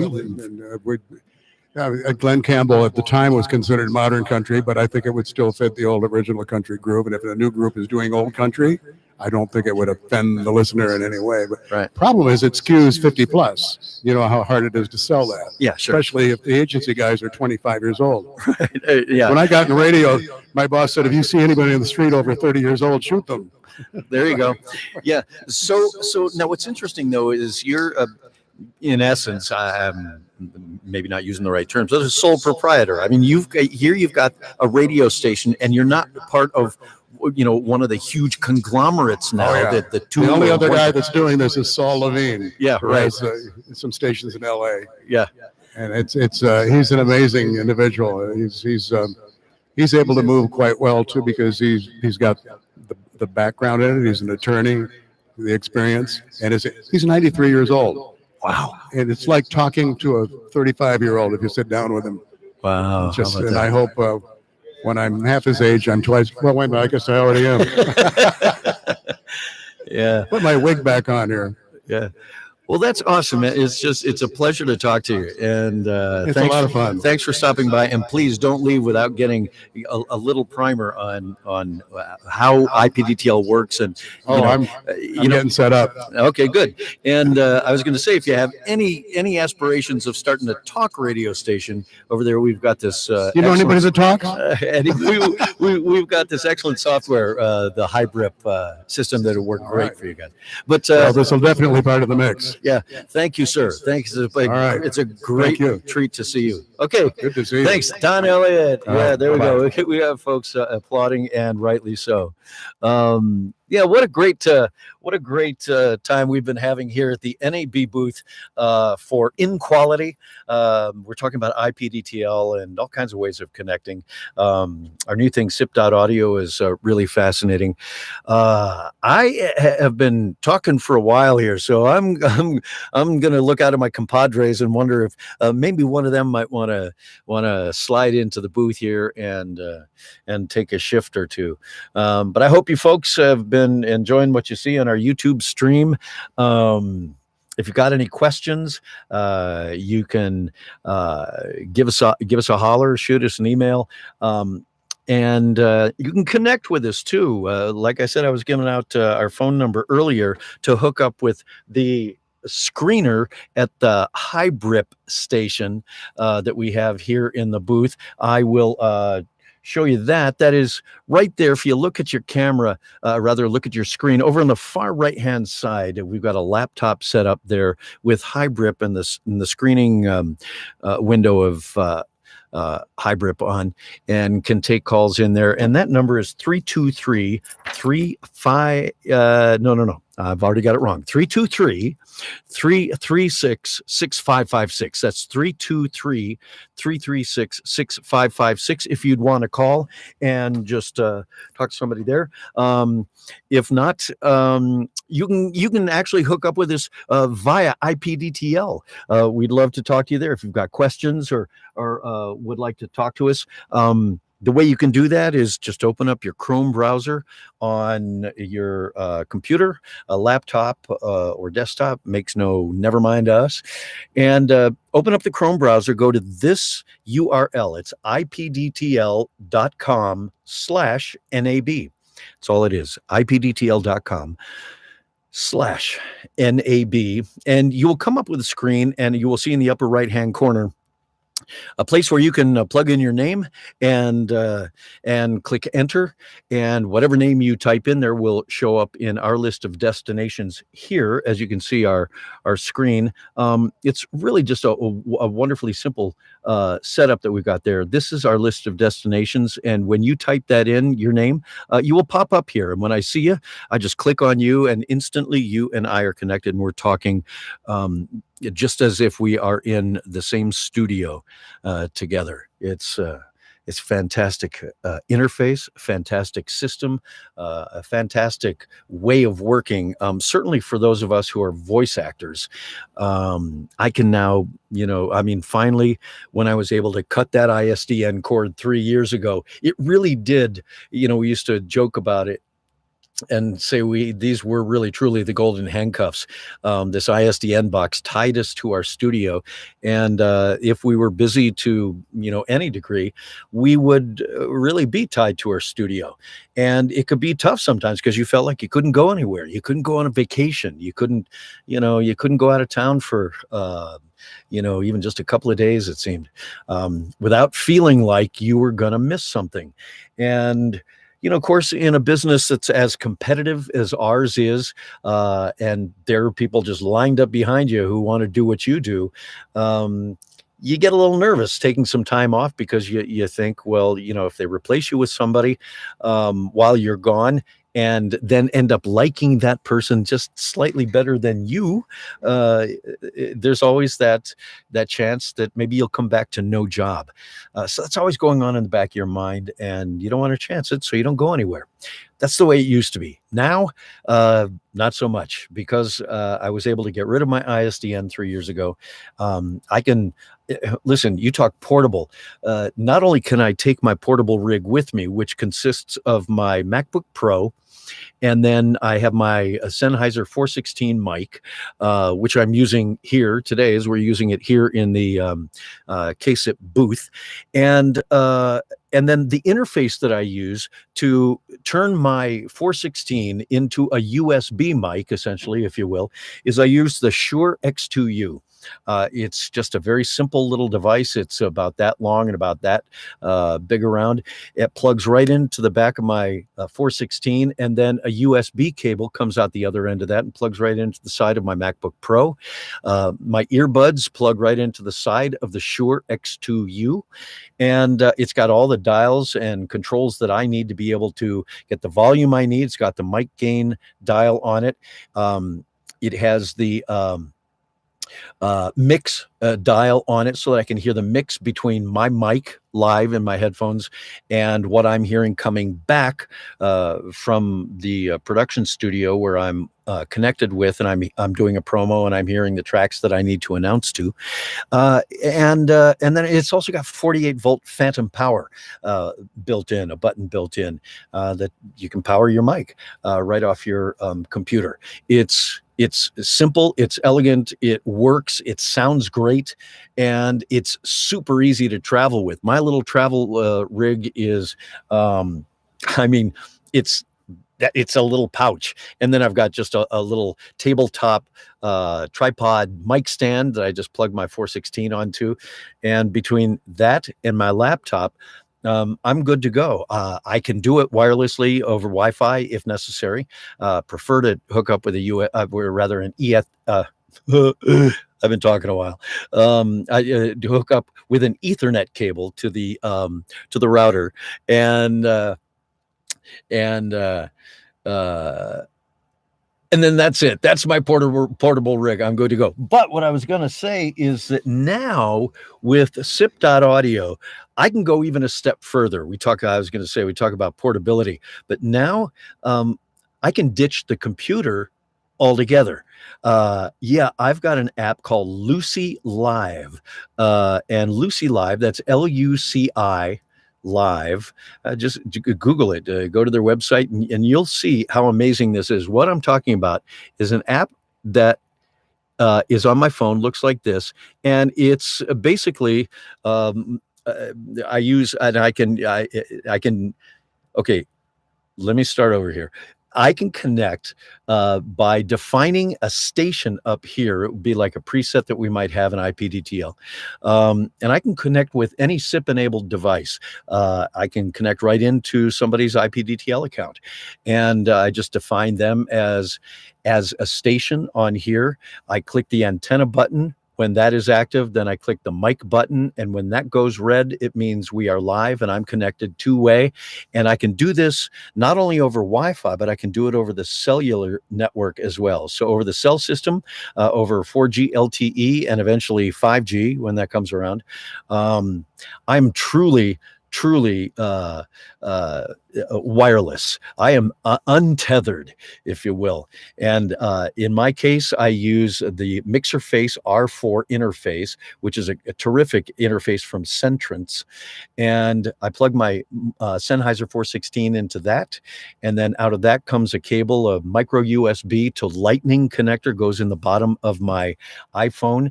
And then on the Centrance MixerFace R4, I've got a headphone input. I just put on my earbuds and I just go to a quiet spot and I am doing my session live, real time, two-way, hearing the tracks coming back that I'm announcing to. They're recording me in Studio City, and I could be anywhere I could be in my car, pulled over to the side of the road, doing a session over the cellular network. It's just mind-blowing what we can do now. So you talk about cord cutting and you talk about portability. That's the epitome of it right there.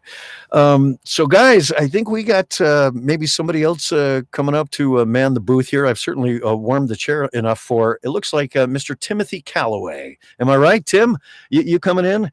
All right. Well, folks, you've been a delight. I'm going to pass it over to Tim here in just a second and see where we go here. And I think that's going to do it for me. Goodness, I want to say you've all been delightful, but I have no idea who you are. And so, with that, I'm going to bid you adieu, and perhaps I talk to you a little bit later, but I for sure will talk to you tomorrow because we're going to have Joe Cipriano hooking up with us, and that's going to be a great conversation. Hopefully, we'll get video going with him as well. I think he's over on the East Coast in Miami visiting his daughter and family there.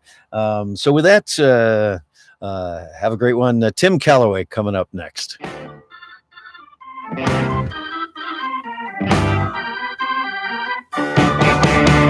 Now, from the In-Quality Stand at NAB show at the Las Vegas Convention Center, streaming live around the world, showcasing IPDTL, Hybrip, and SIP.audio.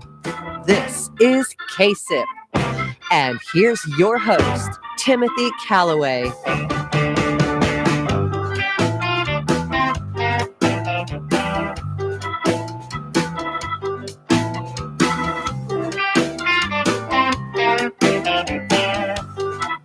Talk about a tough act to follow.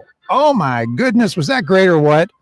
All of that wonderful time spent with Townsend Coleman. And oh my God, the incredible guests that he had in here today, and talking to Bo Weaver and James Earl Taylor. I mean, wow. And now you're stuck with me. But no, here, we're here. And this is what has been so cool about working here this week is all the people that not only were working here in the booth and getting to work with people like Townsend Coleman and Dave Courvoisier and Randy Thomas and, but also the people that have been calling in and visiting and sharing their stories and sharing how they use IPDTL and the other In-Quality products. This has been totally exciting for me and so much fun this week. But yeah, we're live from the NAB show 2019 right here in fabulous Las Vegas, Nevada, in the Las Vegas Convention Center. We're at the In-Quality booth, IPDTL, Hybrip, and SIP.audio. And we're at we're in the North Hall, booth 5615. Come on by. We're going to be here for the rest of the week. We've been broadcasting live on YouTube, and we'll be live streaming it through the end of the show and until they throw us out. And we're just having a great time. And if you want to come down and hang out with us, I'll pan the cameras over here. You can see we've got our we've got our little lawn chairs here, our little beach chairs, as you can come in and sit out, hang out and rest your feet and listen to us yammer on and on and on about everything going on here at the In-Quality booth. You are welcome to come and hang out with us. If you want to connect with us using IPDTL, you can do that as well. And we've done that numerous times today and throughout the week, and we'll continue to do so. If you would like to connect with us, all you got to do is, if you're an IPDTL user, just log into your account and you can connect with us at ipdtl.com/NAB, and you will find us. Also, got to reach back here and grab it. You can also connect with us via phone if you want to, using and we'll use our Hybrip platform to connect that you can use for like doing a live call-in show, whether it's radio based or whether it's on the internet, like through a podcast, or you can connect from somewhere out on the floor. We have the Grand Stream Wi-Fi phone, and let's see who's there. Hold on. Hello. Hello. Okay, well, maybe they're not there anymore. Probably Kevin was out wandering around with with our Wi-Fi phone here. Maybe he wandered out of range, or maybe I didn't answer fast enough. Who knows? But it's kind of an example. I'm sure we'll hear back a little bit later. There's so many great connectivity options that you have with IPDTL, and that's whether you're using it through the interface, the Chrome browser, web-based interface. You can connect that way, but through the SIP.audio technology there are so many devices you can connect to it, and we've been showing them off all throughout the week. We've been connecting to the studio here through Comrex units, through Telos units, through Wi-Fi phones, through the Lucy Live app that you can put in your into your smartphone. There's just so much versatility, and I've been kind of blown away by it. I've repeated over and over again, and we'll continue to do so until we're done here, about how not technically oriented I am. I like the simplest solutions. I'm not a tech geek, but I've just been totally blown away by the number of devices and just the sheer volume of things you can do with IPDTL. I use IPDTL in really the most basic format. I'm a voice actor, and so it's important for me to connect with clients and do live recording sessions. And when I'm using IPDTL, and you can kind of see the little setup here on the screen. This is the interface. This is the standard interface that you see when you log into IPDTL. But more times than not, I'm using the simple format. We'll let it reload here and bring up the mixer. And a lot of times, this is what I'm using. I've got my source here, my microphone here, my remote contact, which would be the studio production house that I'm connecting with at the other end, and then the levels on my headphones. For more advanced uses where you have multiple inputs, click on that. This is the standard setup. And also, one of the cool things you can see too, even before we get to the mixer, if you look at this quick start menu here, these give you other connectivity options. And if you opt for the send a link option, which you can include in part of your IPDTL subscription, it enables you to send a link to client or whomever you're talking to at the other end, prior to starting a recording session, and they don't even have to have an IPDTL account. They would put that link in their browser, and they can connect with you, and you can have your recording session. In fact, if any of you would like to do that while we're here at NAB this week, if you put this link into your browser, you'll be able to connect with us. That's ipdtl.com/link/NAB. But anyway, let me jump back to the mixer, and we'll look at this at the standard mixer here, which has multiple inputs and multiple remote options here. If you opt for the silver or the gold package with your IPDTL subscription, you get additional remote inputs. And that's the great thing about IPDTL. It is so cost effective, and you only pay for the features that you want or you absolutely need. And like I said, I use the simplest version of it, and that's what works for me. And if you're working in the broadcast industry or have more complex uses for IPDTL, we can accommodate that. We can support your SIP enabled remote devices. If you have air talent that needs to do remotes, and they can connect back to your IPDTL interface using a Comrex, using a Telos. And I just get a big kick out of it. I've been using IPDTL for about 2 years now. Not a power user, but when I do use it, absolutely blown away by the simplicity and the quality. And one of the other great options, we've been getting that a lot today. I mean, we've been really busy in the booth today. Yesterday, we were getting decent traffic, and people were coming in, and they seem to people on the first day of the show tend to be a little more focused. It's like they have these specific things that they needed to check off their list. And so people who were coming to our booth, a lot of them seem to know about IPDTL already. It's like, okay, we got to go talk to them. Today, we've been getting more people who are, they've been exploring the NAB show, and now they've discovered us. Now they've gotten over to us in the North Hall. But so they're starting to ask questions, and they can see that we offer some sort of connectivity solution, but they're not quite sure what it is.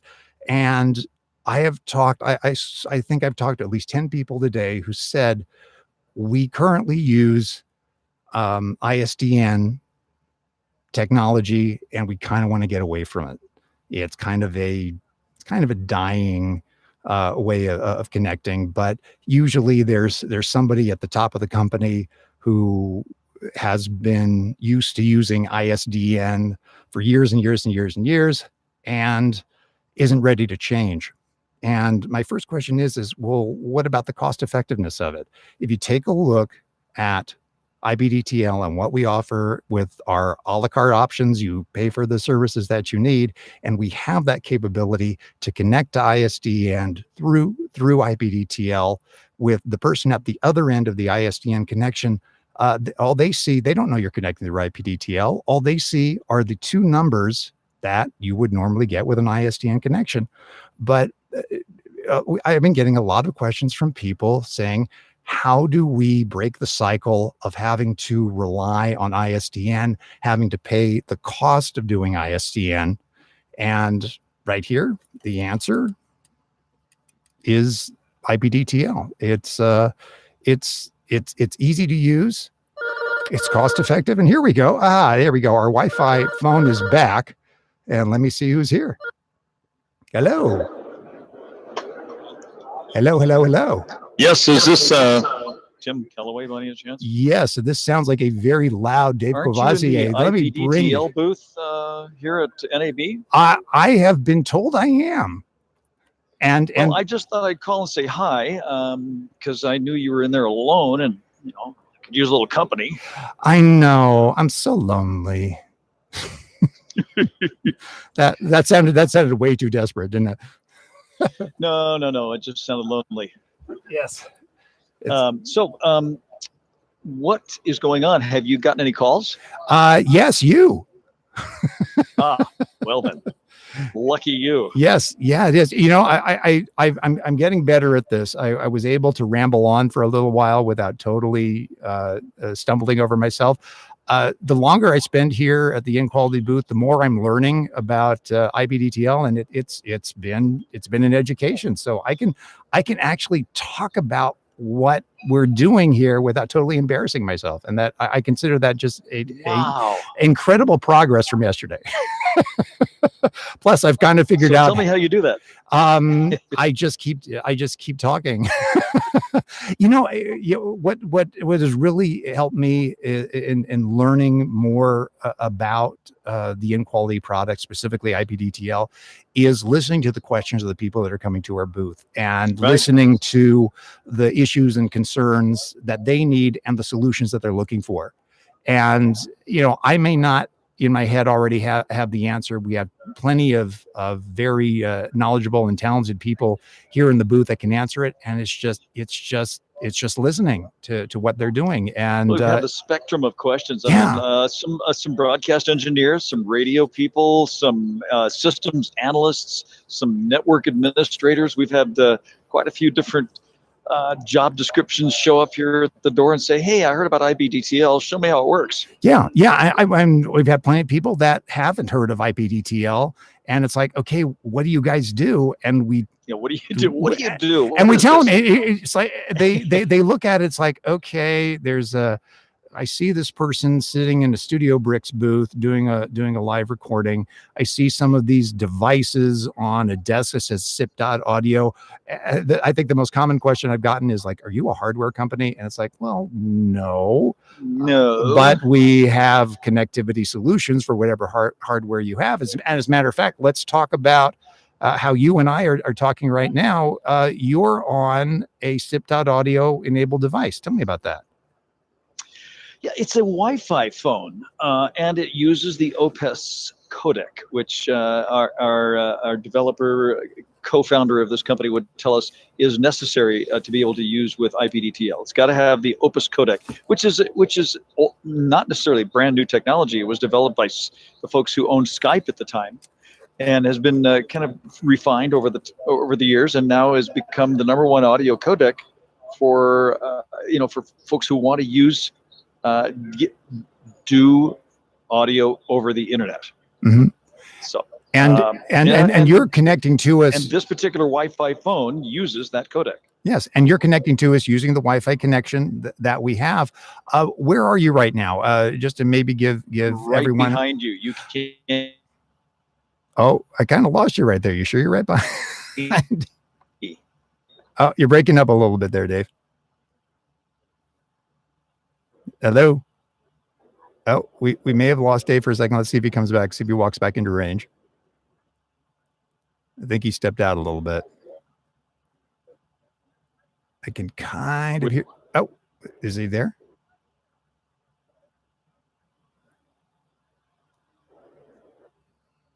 Oh. Okay. We seem to have lost Dave a little bit, but I have my boss right here. Let me bring him up here. He's over by the mic stand here. Hello. Yeah, it's interesting just watching Dave's confused face and your confused face and trying to figure out what's going on there. What I just noticed an observation. I just hopped onto the Wi-Fi at about the same time that happened. So it's your fault. Well, I just wondered if me logging onto the Wi-Fi was enough to kill that connection in this congested space. Yes. I don't know. And that's no knock on the phone or IPDTL. We do have a sketchy Wi-Fi connection. Oh, absolutely! Here at the NAB show. There's so much Wi-Fi in this space. There's so much RF radio frequency going on that it's difficult to get anything to work around here. So the fact that thing's performing reasonably well is kind of enough. Sounding good in there, Tim. By the way, you can go a little bit louder, I think. Can I go a little bit? Yeah, I'll go a little bit louder. You don't have to tell me that I can go a little bit louder. I'm more than happy to. compared to Townsend, you're just a little bit on the quiet side there. So you can always and a lot of people are. And you can boost me a little bit as well, and then we'll balance out there we quite go. nicely between us. Our friends from Comrex are just entering the stand. I don't know how sociable Tom's feeling, and if he wants to have a quick chat with us on our live stream now. Well, with me, I guess. It's nice to see you. So we've got a live stream going on YouTube all this week, and we're demonstrating all the different products as to how they can connect to each other. And Tim is in there as our host right now. We're essentially trying to fill a talk station with content every day, which is a job in itself.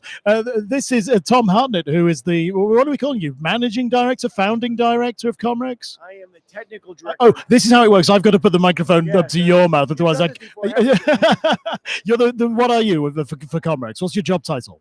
I am the technical director of Comrex. I am in charge of all things technical. And Chris is the managing director. Is that right? That's correct. I haven't seen Chris. She's not here. She is here. She's here, and I'm sure she'll be by. Great. It'd be great to catch up with her. So how are things down at the Comrex stand right now? We are brisk. We're having a very good show, a lot of interest, and we're all keeping very busy. You're in a good location down there. It's interesting up here in the North Hall. You kind of think, well, it's great we'll be here because this is where all the radio people will be, but it's a long way up here, isn't it? You've got to walk past a lot of other stuff to get to us up here. It is, but at the moment it looks quite busy. Yeah, we've had a better day than yesterday. I think it was a little bit slow starting.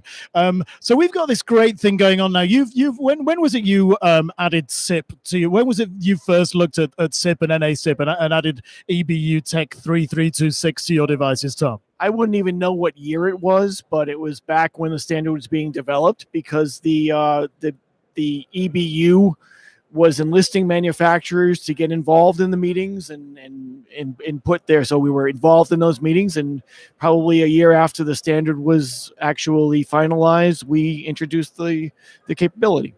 Right. So it's been in there for some years now. And it seems to me that in that time, not a lot's really happened with it. I mean, how many questions do you get about SIP connectivity on a week-to-week basis? Within certain segments, for example, public radio. It is a very hot topic. In fact, I gave a paper on the topic this year at the Public Radio Conference, which happened just before the NAB here in Vegas. So, average day-to-day broadcaster might not come across it as something that's interesting to them, but there are segments who find it very important. And I think the tables are turning now. It feels like now that I think a lot of things have happened. A lot of ducks are now in a row to make it more of a reasonable prospect. The internet's got better. A lot of manufacturers have now put Opus in their boxes, and more manufacturers are now copying you and making SIP enabled codec boxes, and they're all adding the EBU tech in there. Right, but the other nice thing about, because it's based on SIP, the compatibility standard is based on SIP. For free, we get interconnectivity with soft phones and voice over IP hard phones and WebRTC devices and a range of things basically built for the consumer world that we can leverage for the broadcast as well. And then so with SIP.audio, which is our SIP platform, which can be configured into a Comrex Access. We got a Comrex Access NX on the desk right here. In configuring the access with those credentials, it then enables the access to connect with any other SIP enabled client or device, right? Of course, that's exactly it. And it's possible, of course, to connect without registration, but which is your core business, right? I mean, you've been building boxes for many years that connects with each other, right? But even within SIP, we can certainly establish a peer-to-peer situation. But I think having somebody like you guys who will handle the registration and the interworking is just going to. That's a no-brainer. Yeah, and I feel that we're well placed to promote the interoperability as well, and promote and encourage best practice. I see that as being our kind of middleman role in all of this. Well, listen, Tom, it's great to see you here at the InQuality stand, and I hope you have a great rest of the NAB show. Thanks, Kevin. Cheers. All right, thank you, Kevin, and thank you, Tom from Comrex. Just one of the many manufacturers that we have that have devices and have the capability through the SIP protocol to connect with IPDTL, and the flexibility and the versatility of the product is like, woo! I mean, it's very impressive. And so, whether, if you're using it for broadcast applications, you have that.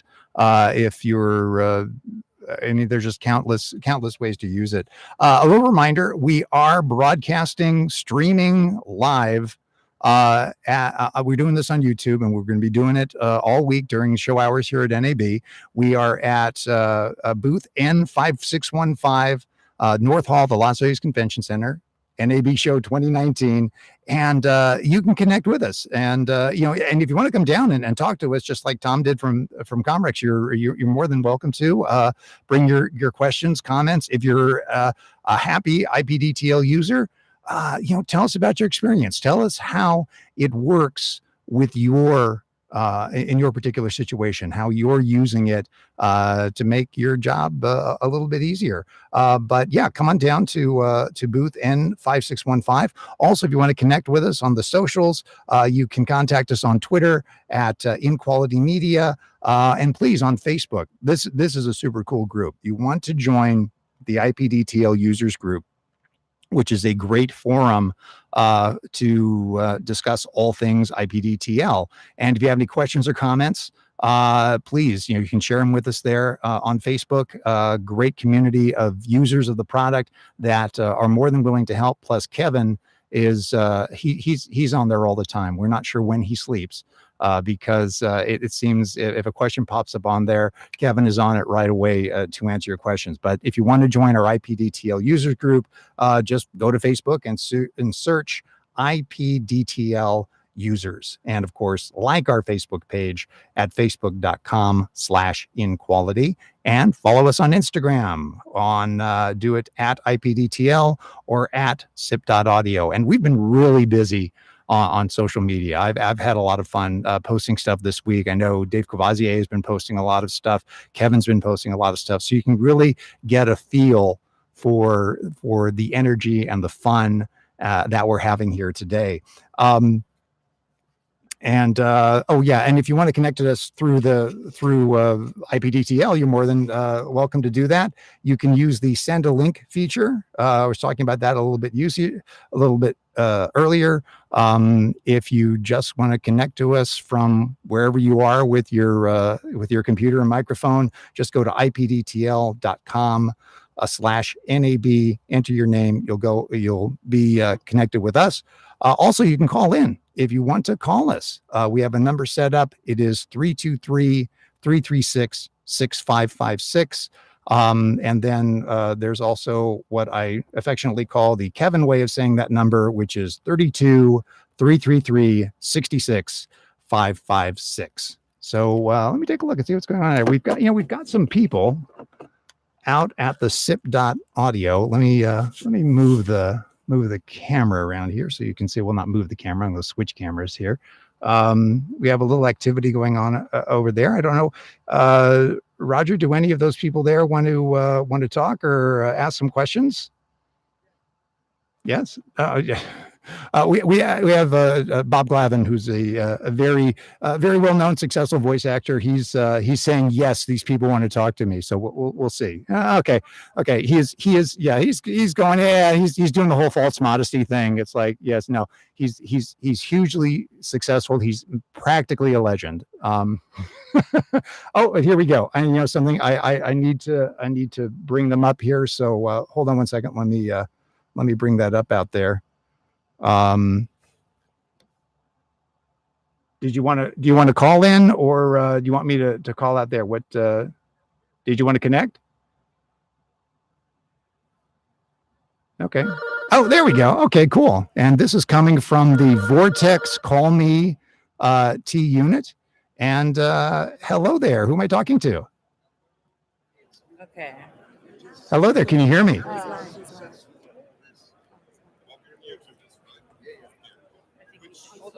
Okay, I can hear you. I think we're. I can. There's a mic picking you up somewhere, but I'm not sure which one. It's the one that Roger's pointing to here. But I did not see them pointing. Now I see it. Give me the headphones. Number one, we have to say. I just heard you say. I'm the most successful. All this, and Well, not the most successful, but. But you did say the most. Did no? I? Okay, boy, that was a slip, because wasn't being it? the most, that's a big, He's successful. Let's talk about success. He's the hostess with the mostest. For a voice actor is if you can connect correctly with your clients, and something like this is making you connect correctly with your clients. Not just something like this, but this. I call it IPDiddle. Because every time I say IPDTL, I have to stretch my voice, stretch my face. It doesn't look right when I stretch my face like that. I have said IPDTL so many times it just rolls off the tongue. I don't even worry about it anymore. I can't. They're going to turn your because I have headphones on now, so turn him up. There you go. Just turn him up. There you go. You're still hearing me? Okay. I can't. All right, Is that better? Okay. What I'm going to do is we're going to do this. One ear on, one ear off. Yes. And you know what? I do that. You know what, Tim? That's exactly how I do my auditions and jobs. Me too. I have one ear off. Yeah. And if I'm not connected to remotely to a client, I do no headphones at all. I'm good with that. I mean, that's what I do, because for me, when you're acting, voice acting, and many people, you have to just get something out of your way. Okay, I've got the wrong headphones. Now we'll put these on. We're going to see how many headphones and how many mics we can get Bob to use. There you go. Now we have the intimate. We can have a conversation.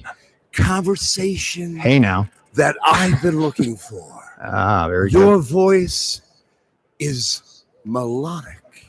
When Your your voice voice and my voice is connect, like it's magical. butter, like butter. Like butter. A big stick of butter. All right, now I'm going to introduce you to a good friend of mine. Come here, Alisa Grace. You know, when I met her in 2014, A long saw time that ago in a logo. galaxy far, far away. A long time ago, I saw that logo and I said, "What did I say to you, Alisa?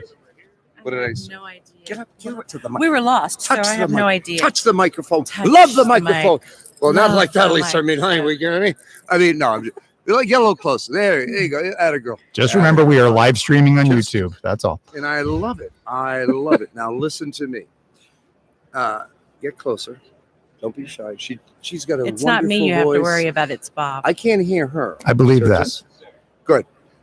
That's why, because I've got the headphones on, I can just hear you, and that's exactly the correct connection that we need. Wonderful voice, Alisa. I want you to talk to Tim. Hi, Tim. Hi, Alicia.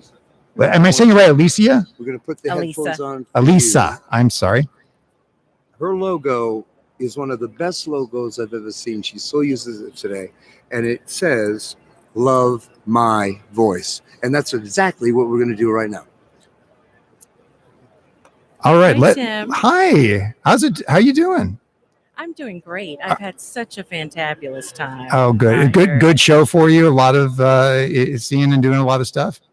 Very much so. Yesterday, I was on a panel for the Broadcaster Educators Association. They did their first panel on voiceover and did a split between the talents and those who educate. So it was really great to have that conversation and hear some of the questions that they've had. Oh, fantastic. And what brings you to IPDTL today besides Bob? Well, Bob, but also following up because the last few professional events that I've attended, you guys are there and in the forefront and really taking leadership of an area that has really needed some advancement, especially with the cost of ISDN and all of that and the difficulty in securing that. And now you all are offering a really great option that is still giving the same clarity and the same professional sound. Yeah. So I had to come back over and check that out. Thank you, and we appreciate you coming by. So you are an IPDTL user. No, I actually came over there to convert myself today. That's Yes, actually why. that's even better. I'm not going to name what I've been using, but I've been seeing this and seeing it more, and it's not as complicated as I thought that it was. I was one of those people that's like, okay, if the learning curve I feel like is going to be too much, then okay, well, maybe it's not for me. But in doing the research and having spoken to other talents in the field who have really, really loved this option for their clients all over the world. Yes. Now it's like a no-brainer. Yeah, and this is something that I've been saying over and over again while I've been sitting in the booth here is I'm not a person who's particularly technically oriented, but the first time I used IPDTL, I was up and running with it in minutes, and it was simple and the quality was fantastic, and it was very cost effective. Quality, cost effectiveness, and one of the things that is most important for me as well is that I don't want my clients to work for me. I work for my clients. Nice. So therefore, I don't want them to have to stress over a technical issue or whether or not their sound is going to come through clearly so that they can use it on their professional platforms. That's not anything that they need to worry about. And this is definitely a platform that enables me to help with that. Great. Now tell me more about what it is exactly that you do. You talked about working with clients, and you talked about speaking on the panel, but what is it that you do? I'm a voiceover talent. And you are a voiceover talent. Okay. I thought it sounded like you might have your many irons in the fire of different things. So strictly you're doing strictly VO. Yes, strictly VO. Have been full time now for 9 years. Good for you. And so it does feel like a lot of irons in the fire every day sometimes, because you may go from voicing a script for a client, say a technical client like IBM, and then you go to a funny animation piece, and then you may go to telephony work. So it does feel like you have to keep a lot of balls in the air. And plus, we are a business, and that's what sometimes the voice talents forget. They may look at something like IPDTL and say, oh, well, should I take on this cost every year? And every month, the whatever package is comfortable for you, absolutely, because you are a business before you are a talent. Yeah, and there is a cost of doing business, and you want to put forward the best product possible, and it's not just your voice and your performance, but it's how you're connecting with clients. Exactly. And now you told me you're involved in a lot of different VO projects. What's your favorite stuff to do? I like commercial work and I like promo work. Promo, it's fast, and you do have to switch up your game fairly quickly depending upon the network or the type of show that you're doing. But I also really love commercial work because every commercial, every script that you pick up has a story, and we get to dissect that and bring it to life with our voices. And that may be something that's subtle one moment, and the next minute it's full of laughter, or you just get to change up so much within the average day. Yeah, and a lot of people who are new to voiceover, we call it voiceover, but it is voice acting. You're not just reading the script. You are acting. You are bringing an energy and an attitude to every script you do, and it doesn't matter if it's character work or commercial work or e-learning for that matter. You have to bring something other than just reading the words. You have to read and express the message the best you can. And you just touched upon one of the biggest myths in this industry sometimes, which is, anybody can read that, or I can just pick up a piece of paper. Oh, it shouldn't take you but 5 minutes to read this. Trust me, as a professional voiceover talent, you don't want someone who can fly through your script in 5 minutes. Not if you really want to get your message across to your target demographic, and really take those words that your script writer worked so hard to put together to convey that. You really want a person who's going to be able to use their voice to do that, and it is acting. Yes, it's not absolutely. just picking up a piece of paper. Yeah, and even when the client wants you to cram those 250 words into that 1 minute time space. Yes, it's still acting. You still got to make it happen. That's when you have to switch up the technique on them. Yes. Yeah, I've had plenty of times where I had to show them. It's like, okay, this is what it really sounds like if we go at that speed. Are you sure that that's what you want? I'll do what I can to make the client happy, but sometimes you kind of got to show them what it is they're asking for, and let them make the decision of where to go with it. Well, Elisa, this has been fun. Now, we'll do a quick plug again. Your website again is, or your business name again is? My business name is Love My Voice. Love My Voice. And my website is lovemyvoice.com, and that's also where you can find things under YouTube. Vimeo is under Elisa Grace. And you can find me on Elisa Grace on Facebook. So I'm kind of all over the platforms. Nice. Yeah. And you know that as a voice actor, that you've got to get your name out there if you're going to get noticed and book those gigs. All right. Yes. Well, Elisa, thank you so much for dropping by. This was really fun. Absolutely. And really appreciate it. Yes, absolutely. Enjoy the rest of the show. Thank you. I appreciate it. All right. Well, that was fun, and there's applause all around out there, and Kevin's looking at me. He's giving me that motion. It's like, you want me to come in there, but wait a second. Something. I've got another call out there. I'm going to answer that first before we do anything else. Hello. Oh, it's the phantom call. This Vortex Call Me T box likes to call even after you're disconnected. It likes to reconnect, and it's a little funky, but anyway, we're quite good. And now Dave Courvoisier is stepping up to the mic there. Let me see. Are we going to connect, Dave? Let's see. Looks like we're trying to connect here, but anyway, it was so great to talk to another voice actor. Elisa was just awesome. And here we go. And hello. Hello. There you are. That's sounding much better, sir. Yeah, how are you? I'm doing great. I'm having so much fun. From? I'm sorry, what? The lady that you just interviewed, she lives where?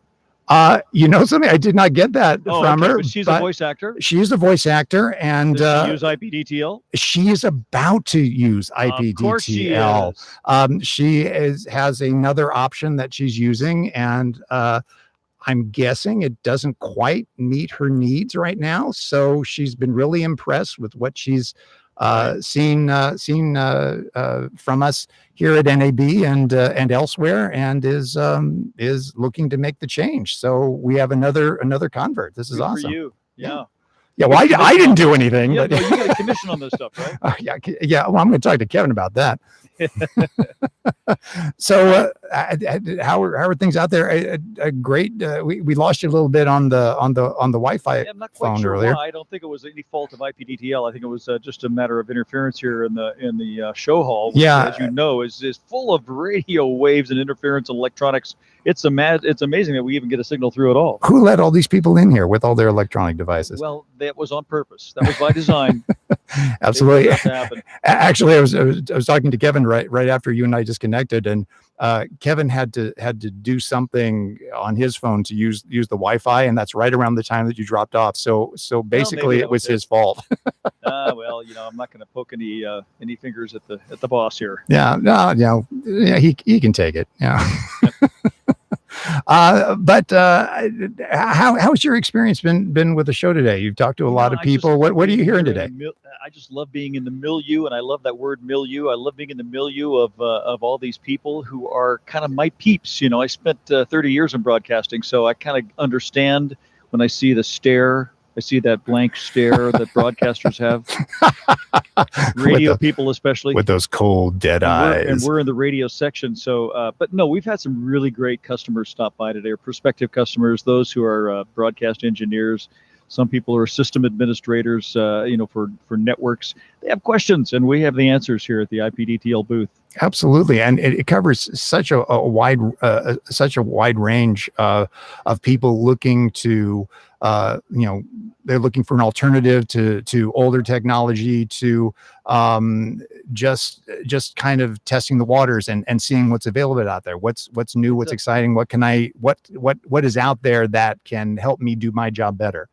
Well, you talk about broadcasting, which is in the name NAB, National Association of Broadcasters, and you think broadcasting, okay, radio, TV, that is so much more than that now. The word broadcast encompasses all those new digital and virtual streams, those the Netflixes, the Amazon Primes of the world. I mean, all these niche industries that are coming up. There's so many channels now and so many ways to get a message out, get a video stream out, and that's all part of broadcasting today. Yes, yeah, and the term broadcasting, suggests, and a big tall antenna somewhere blasting out a signal, and that's just not.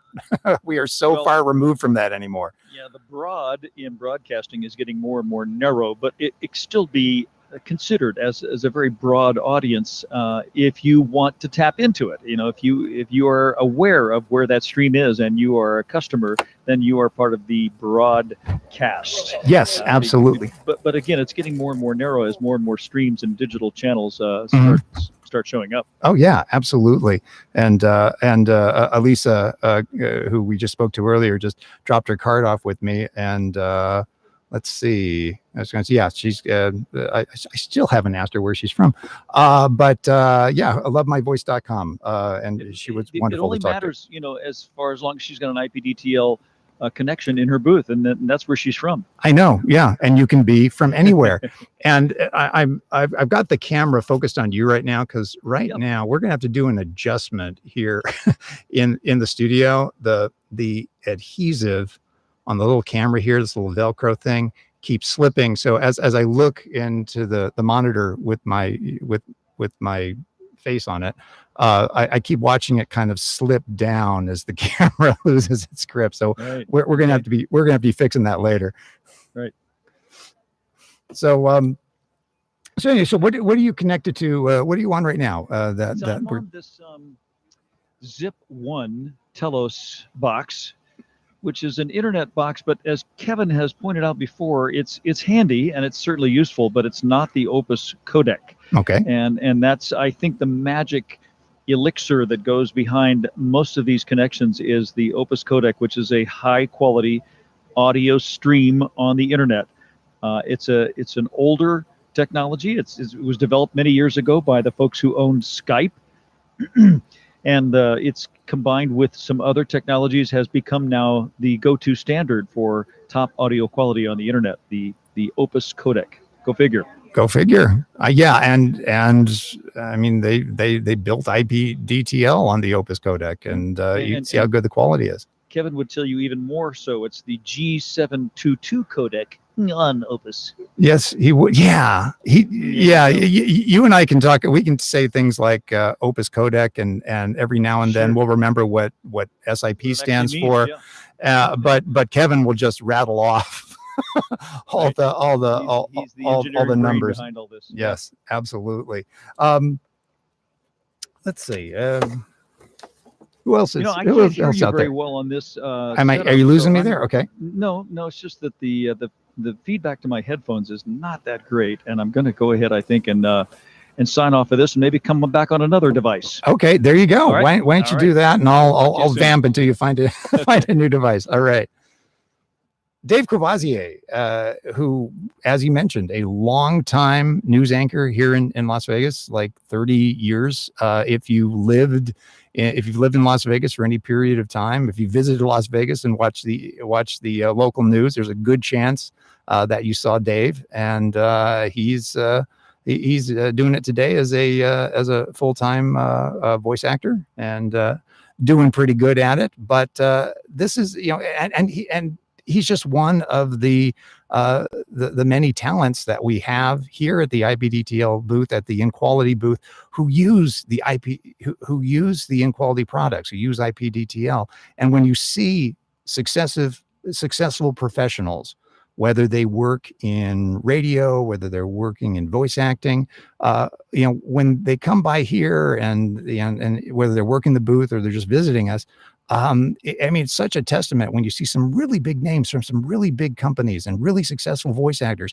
They're using IPDTL, and not just using the product, but they're pitching it. They're preaching the gospel, so to speak, of IPDTL, and what a great, cost-effective, quality solution it is for connectivity by voice. I love using IPDTL in my studio, connecting with my clients, and they appreciate the quality of the content that I can deliver to them. As a voice actor, obviously the first thing you want to work on is your performance and how you sound, what you're doing in the booth, but it has to be pristine audio quality.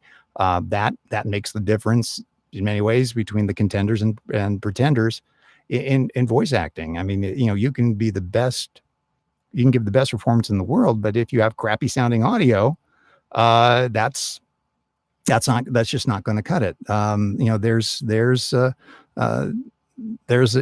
a business aspect. There's a professional attitude that you have to bring to voice acting. When I was talking to Elisa earlier, we touched on that. Because technology has allowed so many people to realize, it's like, hey, I like reading stuff. I have a good voice.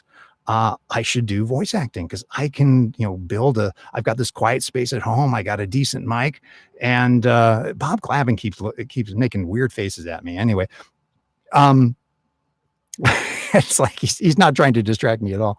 But so many people have become voice actors because technology enables them to. Gone are the days where you had to be in New York or LA to make a career as a voice actor. And now, the technology allows you to enter that profession. Now, just because the technology allows it, that doesn't automatically make you a voiceover or voice talent. It still requires a lot of training, a lot of practice, a lot of work, a lot of rejection. Even the most successful voice actor will tell you that they still get told no more times than they get told yes. Or actually, we don't get told no. We just never hear back from the client. We send in the audition. But if you're serious about making it in voiceover, you need a product like IPDTL. You need something that makes your work a little bit easier.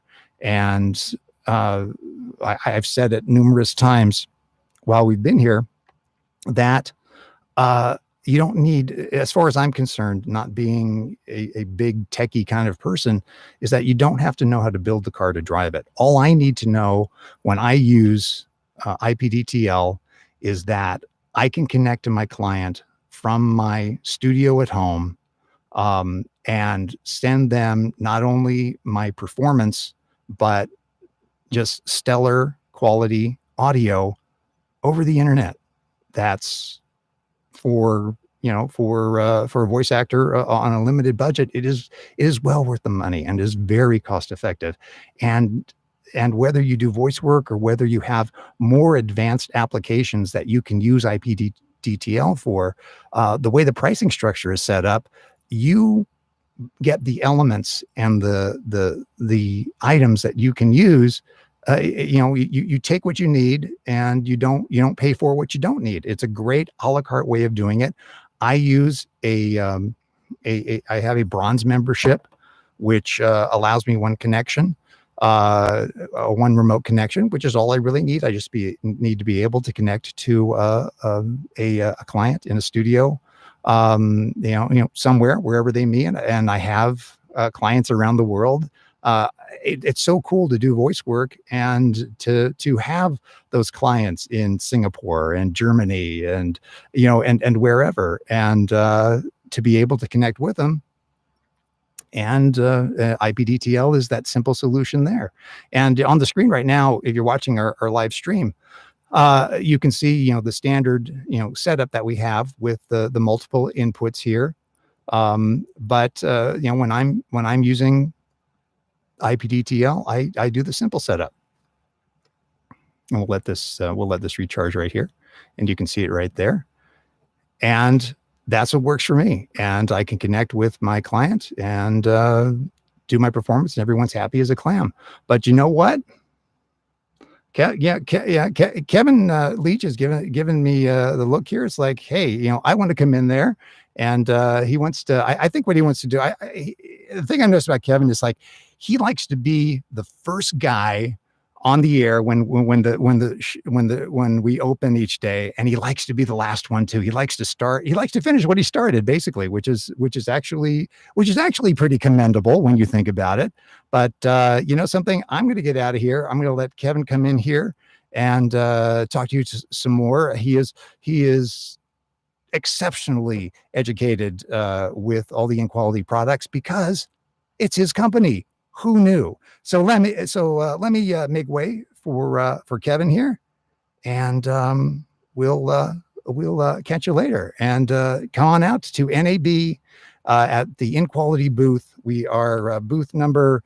You think I'm going to remember this before the show's over? I think late Wednesday I'm going to finally remember exactly the number is. We're booth N5615 in the North Hall. Come out and visit us, and I'll get out of the way now and make way for Mr. Kevin.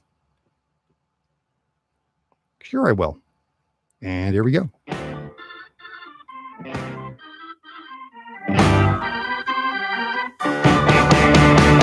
Now, from the In-Quality Stand at NAB show at the Las Vegas Convention Center, streaming live around the world, showcasing IPDTL, Hybrid, and SIP.audio.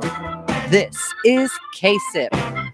And here's your host, Kevin Leach. Oh, he makes it sound like I'm throwing him off air. Get out of here.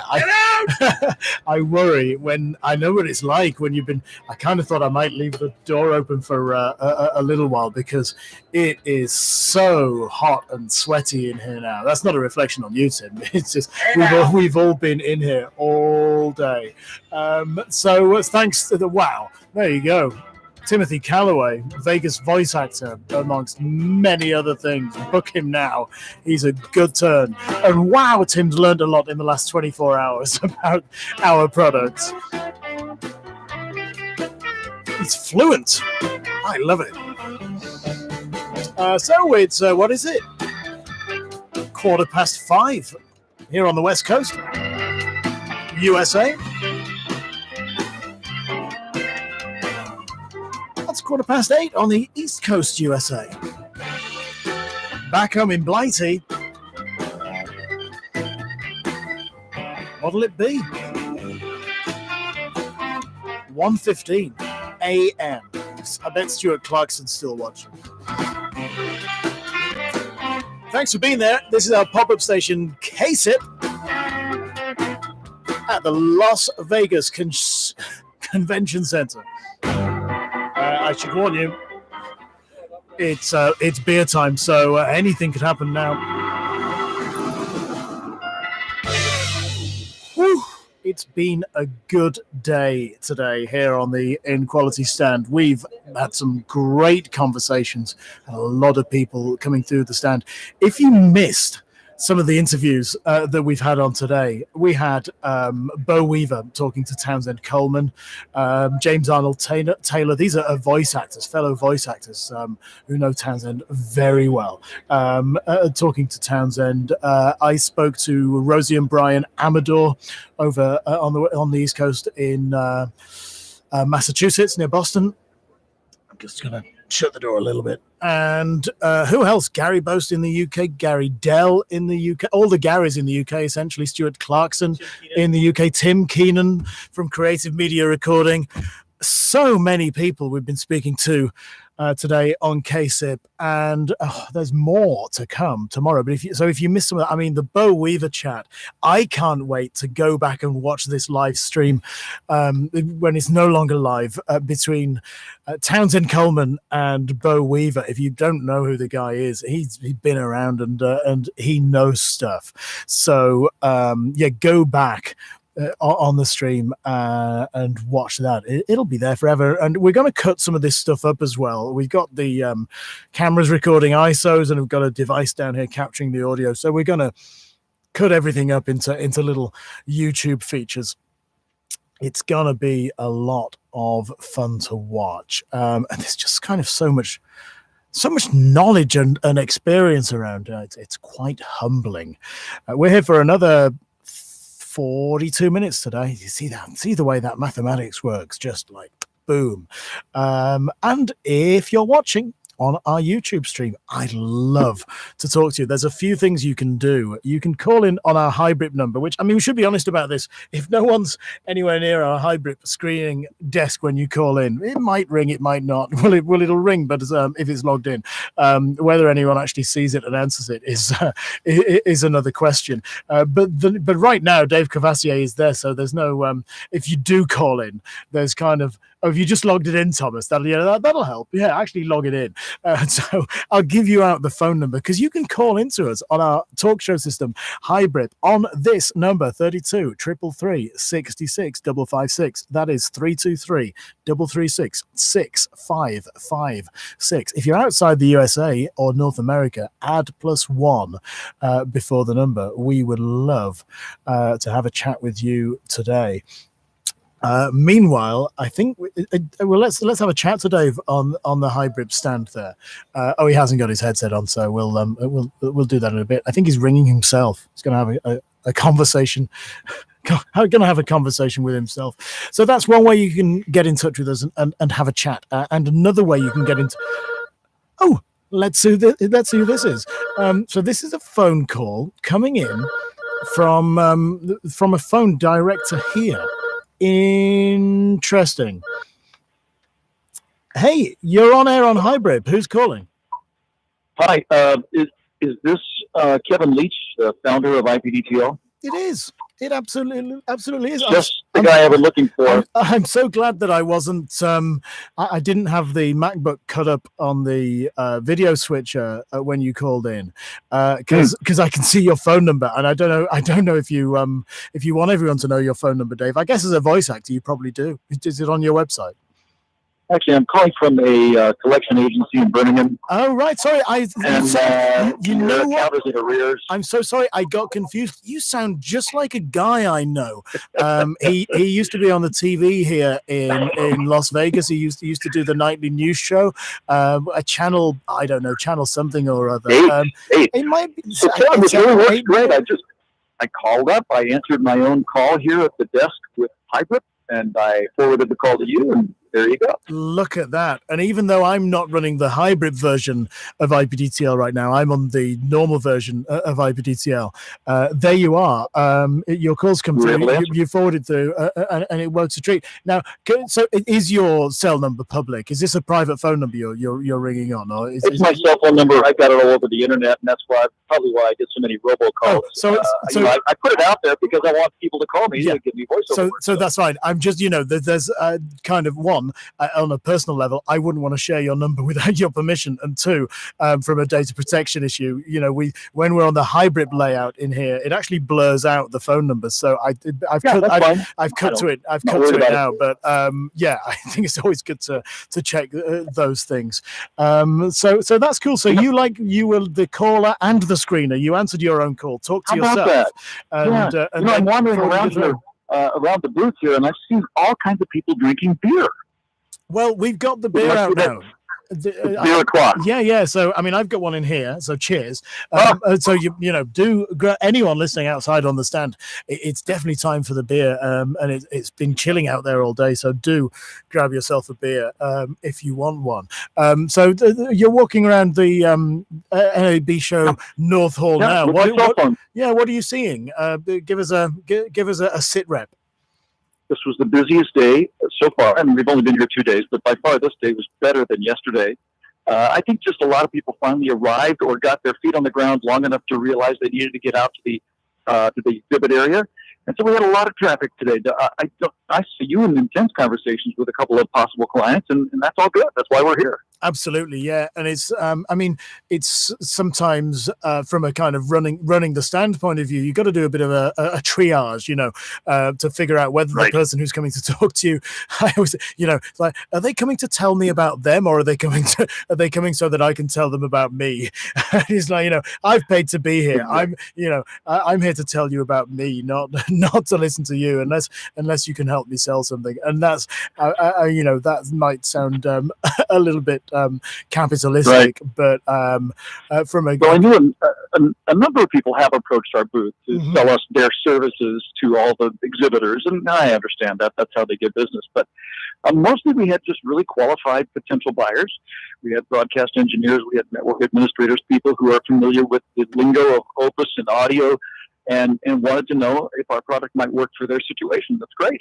Yeah, absolutely. I've really enjoyed a lot of the conversations, and you know what? Today has been everything that I wanted our NAB stand to be, and KSIP, our pop-up station, because it's been so lively. Townsend and yourself have done such a great job, and the rest of our team have done such a good job of getting people on air. Rosie and you arranged for Rosie and Brian from over there on the East Coast to talk to us, and we had Bo Weaver talking to Townsend. That sounded like a blast. What I heard of Townsend talking to Bo, because if you get two character actors on the line together, things get pretty fun, right? Well, as you know from your map of IPDTL users, which you can find on the site, you've got how many hundreds of people in the United States who are using your product, voice actors and others? Oh, I've lost count, but I'm looking at it now. So if I zoom in on the IPDTL network map there, I'm not going to count them all. And we should say, of course, this is an opt-in map. It goes back to the whole data protection thing that people on here are only on here because they've chosen to be on here. Oh, I see. Okay. we don't just shout about our clients when they without their permission. Right. So there are a lot of clients on this who use our products that aren't on the map, but there's a good spread across the USA. I mean, pick an area, name me a state, and we'll take a look. Let's take a look at St. Louis, Missouri. All right, I've been there, so I know where that is. It's right in the middle. It helps that Right in the middle of the country. Yeah, right in the middle. And do you want any particular city in Missouri? St. Louis. Okay, St. Louis. Do you actually you actually said that the first time, didn't you? Right. I just ignored it. So they're on the border of Illinois and Missouri. Yeah, it's right there. So we're going in. River. So we've got 3 users listed in St. Louis. 2 are microphone symbols, which means they're voice talent, and 1 is like a skyscraper icon, and which means that they are like a company using it for media relations. Doherty Business Solutions they're using it for business relations, and we've got Kirch, a voice talent, goes by 1 name. He must be a good voice talent if he goes by 1 name, because there's or Curvo. Yeah, I mean there's there's 2 right there. And yeah, Cher's a great voice talent, as we all know. And Rob Norton is another voice talent. Now these people are clearly on free listings, because if we click them, we don't get any detailed information. If I look for voice talent on here, what actually happens is all of the premium listings come up first. And I tell you what, Dave, why don't you come back and connect? I mean, so we've demoed this now, and one thing I will say about telephones, about normal phone calls, is they sound damned awful. Really? Yeah. Well, I mean, it's a phone call, isn't it? Sure. You know, what did we expect? But I think it just all this goes to do is demonstrate how much further the telephony industry's got to go before it matches the kind of audio quality that we're seeing now with all of our SIP connections. Which is, what's frustrating with this is that it's possible to get a decent audio codec on a phone call, and we've seen it with the Wi-Fi phone here. We should be able to pass greater quality codecs across the phone network now, and it's quite frustrating that these phone calls are still coming through in such scratchy old school voice quality. And of course the reason for this is that the cell phone just step away, thanks, the old school or rather the cell phone companies still want to squeeze as much as many calls out of their cells as they possibly can. So they pick the narrowest thinnest bit stream they can get away with, and then it's not great. I bet you see why they do it. So hang up and feel free to come back on feel free to come back on a quality connection. You bet. There's Dave Quavassier on a I couldn't listen to that anymore. not Dave, you get it, but the phone call. I'm just going to switch to our advanced mixer for a change, so that you get to see the difference between our simple mixer layout and our advanced mixer layout. But I was telling you about the IPDTL network map, and what I've done now is I've filtered it by voice talent, and now you get to see that we only get the premium listings at the top. So these are the people who've paid to have a premium listing on the IPDTL network map, and you can click them then and get more information. Liz de Nesnera is a legendary bilingual voice talent. She's brilliant. She's one of those all-rounder voiceovers who, she gets everything. She's great with the technology. She speaks several languages, which is pretty impressive in itself. She's really good at the social media marketing. Her website looks great, and also, she's there on our IPDTL network map.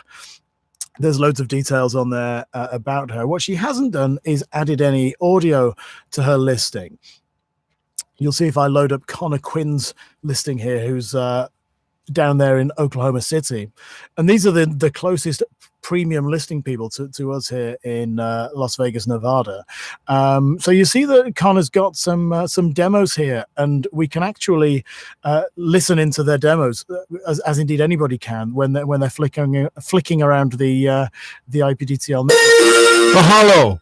This is Hawaii's Turtle Bay Resort with your automated wake-up call. This is NBC Burbank.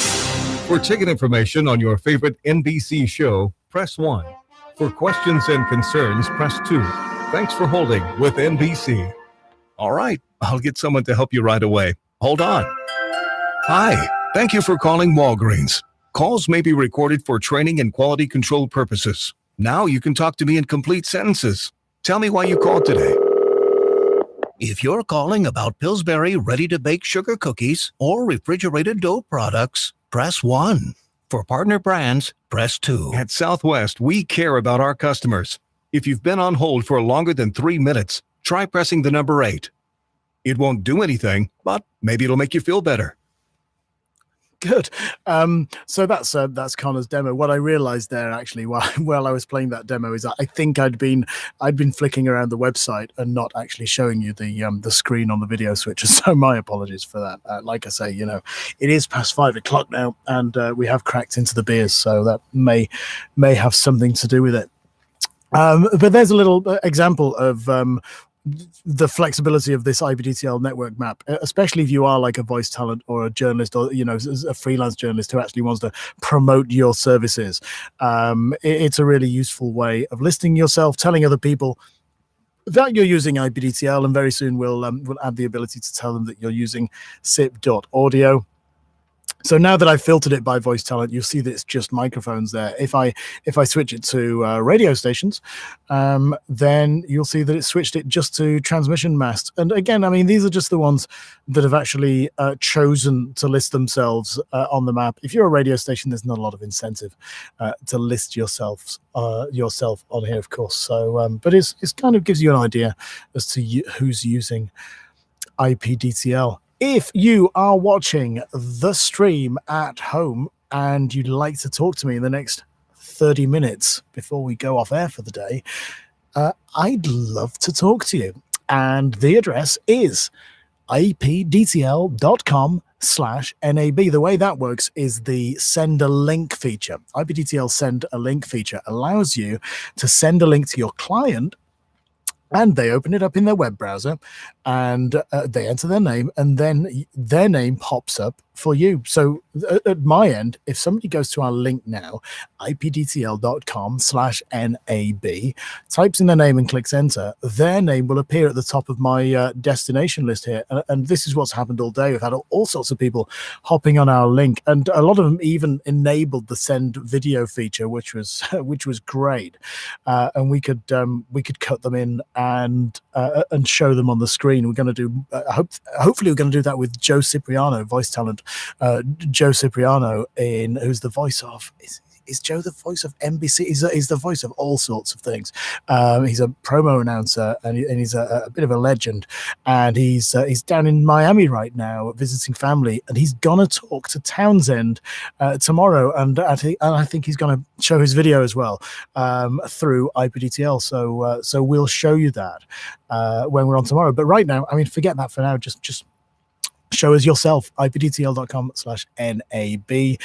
Just give us your audio, log in, type your name, and we'll have a chat to you. And because you might be watching there thinking, what are they talking about? What are all these things that they're talking about? IPDTL and SIP.audio, and what are they? Well, if you watch the live stream and you don't know any of these things, that would be a good way to find out. Actually, ask us the questions. I've noticed that my camera's gone droopy, by the way, where it's very hot in here, and the camera itself is very hot because it's been recording and streaming video all day. We're using these little consumer cameras, and the Velcro has dropped off, so the camera keeps the drooping actually causes it to crane up. So I'm just doing a bit of adjustment on that, and you'll find there you go. We got I mean, it doesn't matter. It doesn't really help you, to be honest with you, but it's slightly better framed picture. If you want to talk to us, that'd be great. At this time of day, I feel it might be worth just me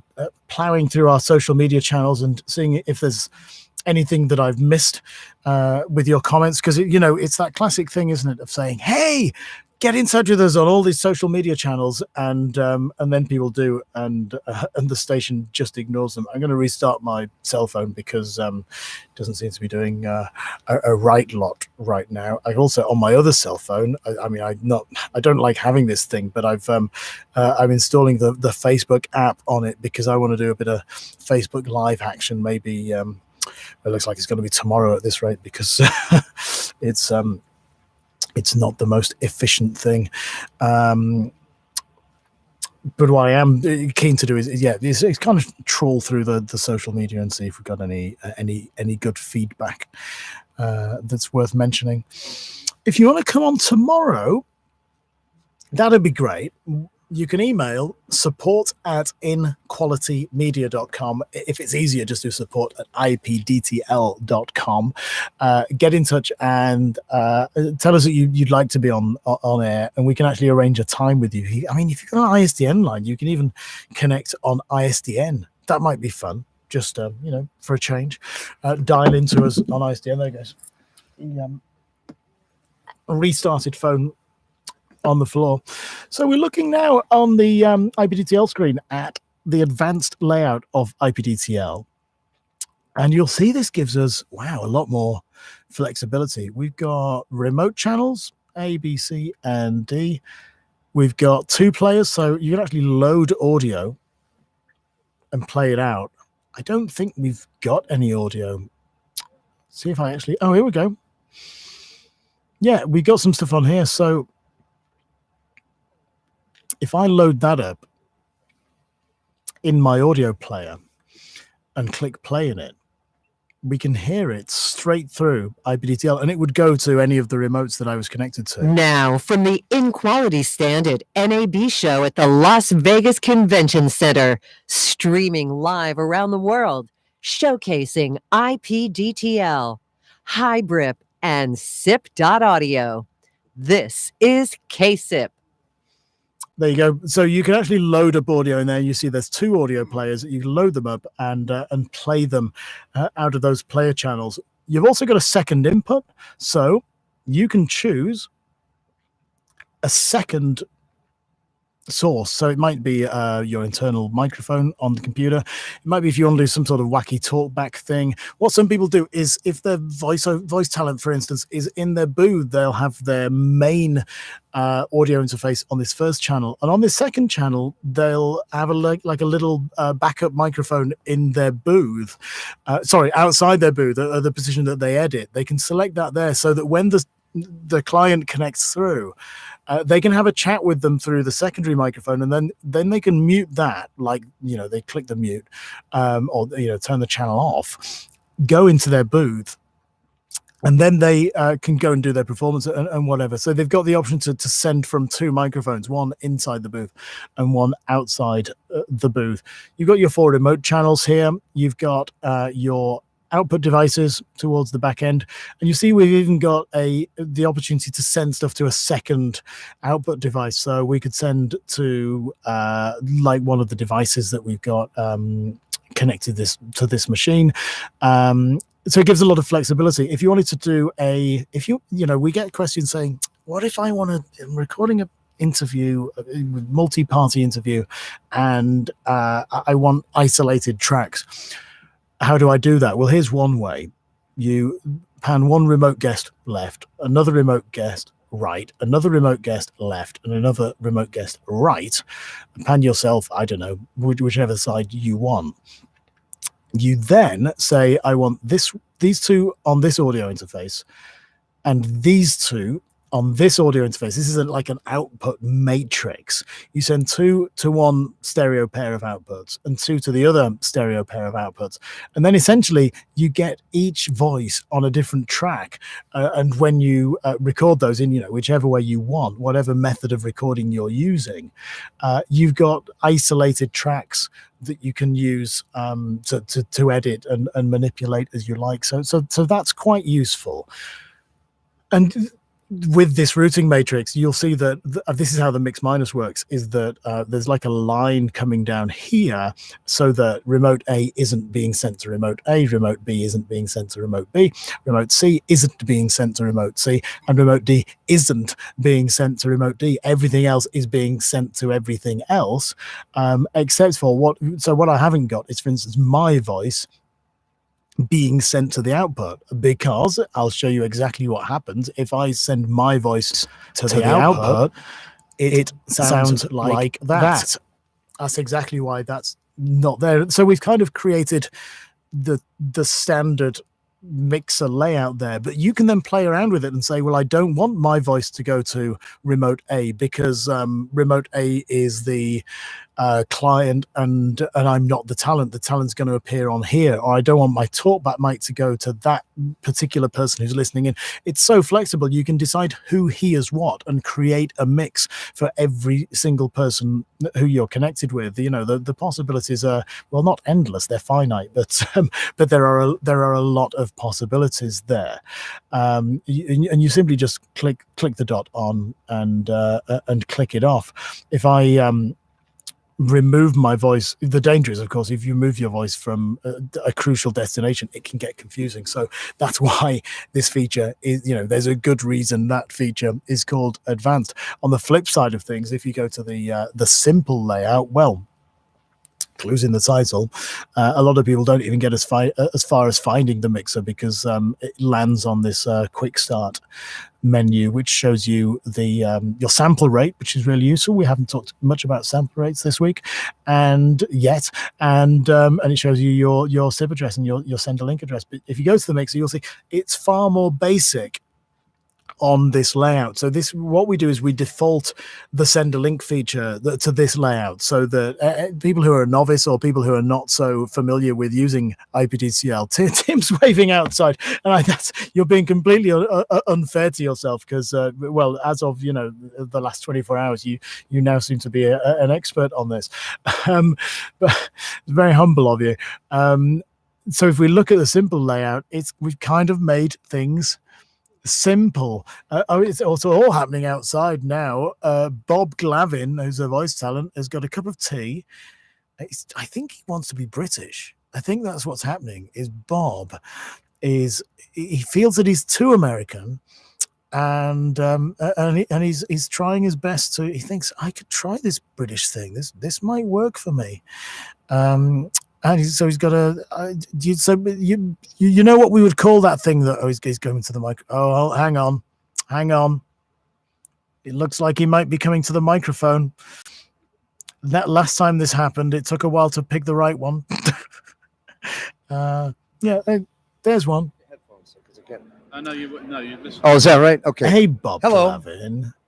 I've interrupted your cup of tea now. I think a cup of tea is wonderful to have. No. And as a matter of fact, Roger has told me how to have the proper version of British English he'll tea. know, because Roger's about as British as they get. I'm going to tell you why I love the British. Okay, would you like to know? Okay, are you ready? As I always say, Bob, give us your elevator pitch. Are you ready? Let's think of talent from Britain. Okay, and not necessarily in this order. Peter Sellers, Benny Hill, Peter Cook, Dudley Moore.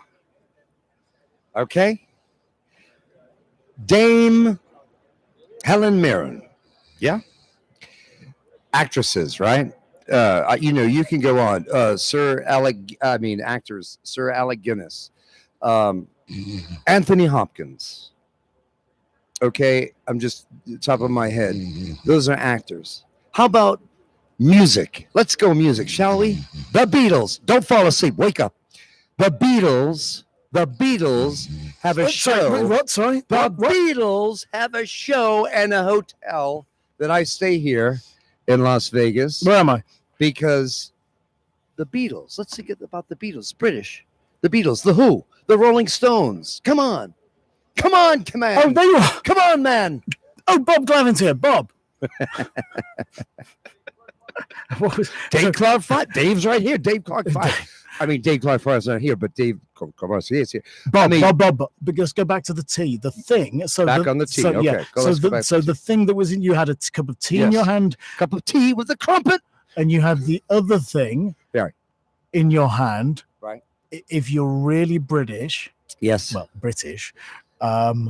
British. What are you calling the thing? Biscuit. There you A go. biscuit. He is British. Of course. He is British. He The knows. Queen. He knows. And look at Queen on the Academy Awards. They rocked the house. With biscuits. Every time. You know what I mean? I love the British. I Oh, we're really losing do. you now. Always have. No, we seem to be losing you. My friend Emily. Something's gone wrong. No, we seem to be having some technical problems there. We seem to have lost Bob Glavin. That's a shame. Bob Glavin, everybody out there on the IPDTL stand with a cup of tea and a biscuit. Here's a gentleman. If you want to talk to us, we'd love to have a chat with you, by the way, and we can tell you about IPDTL. You can grab the microphone there, and we'll join in our live stream. You're live on our pop-up station, KSIP. Although you're not. Oh no, he's shied off. He's shied off from the old microphone. But if he wants to join us, that's no problem at all. I was showing you the simple mixer, as we call it in IPDTL, and it's got 3 channels: input for your microphone, the remote for the other person, and headphones for the feed that goes to your headphones. So I can demo this by using one of our test features. If we do tone, I'm going to turn down the level on my USB to the board here. You'll see the tone arrives on that middle channel. It's really loud, so that's why I knocked it back a bit. We've also got a loopback feature. So if I click on loopback, it's a great way of testing everything. I talk, it goes to the server, it comes back from the server, like that. That's going to Los Angeles, in fact, so not that far. So you'll see the latency is fairly low on that. Very difficult to talk when you're hearing your voice back, as anybody who's been in that situation ever knows. You tend to slow down and start to sound drunk, or maybe that's just the booze. It's KSIP, our pop-up station. It's 13 minutes away from. This is like it's about as desperate as it gets. The last few minutes of the stream for the day. We're 13 minutes away from the end. But we could, if we were lame, as a cop-out, we could just say, well, most people have gone home, most people have logged off. Let's just quit here. But we're not quitters here at Inequality. We see it through to the very end. So I'm going to sit here and ramble at you. I mean, let's face it, nobody is watching this stream now. It's a lonely place, but we're going to keep going until 6 p.m. because that's what we do. We started at 9 this morning. My math isn't great, but I'm making that a 9-hour talk show, which, considering there's hardly a radio producer between us, is pretty good going. I'm not saying the content has been particularly interesting. What I am going to do is I'm going to look at our YouTube channel and just see if we've missed any of your comments in the last few hours, because there's the live chat on there on the YouTube channel. Someone's watching. It says somebody's watching. And now it's that's my voice.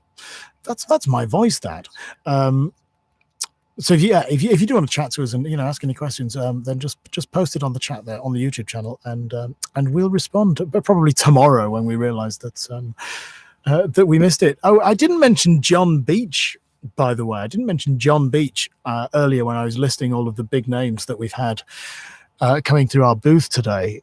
John's a voiceover talent who's been using IPDTL for years now. He was an early adopter, and he enabled his camera early. I know that John especially likes to use the video feature in IPDTL.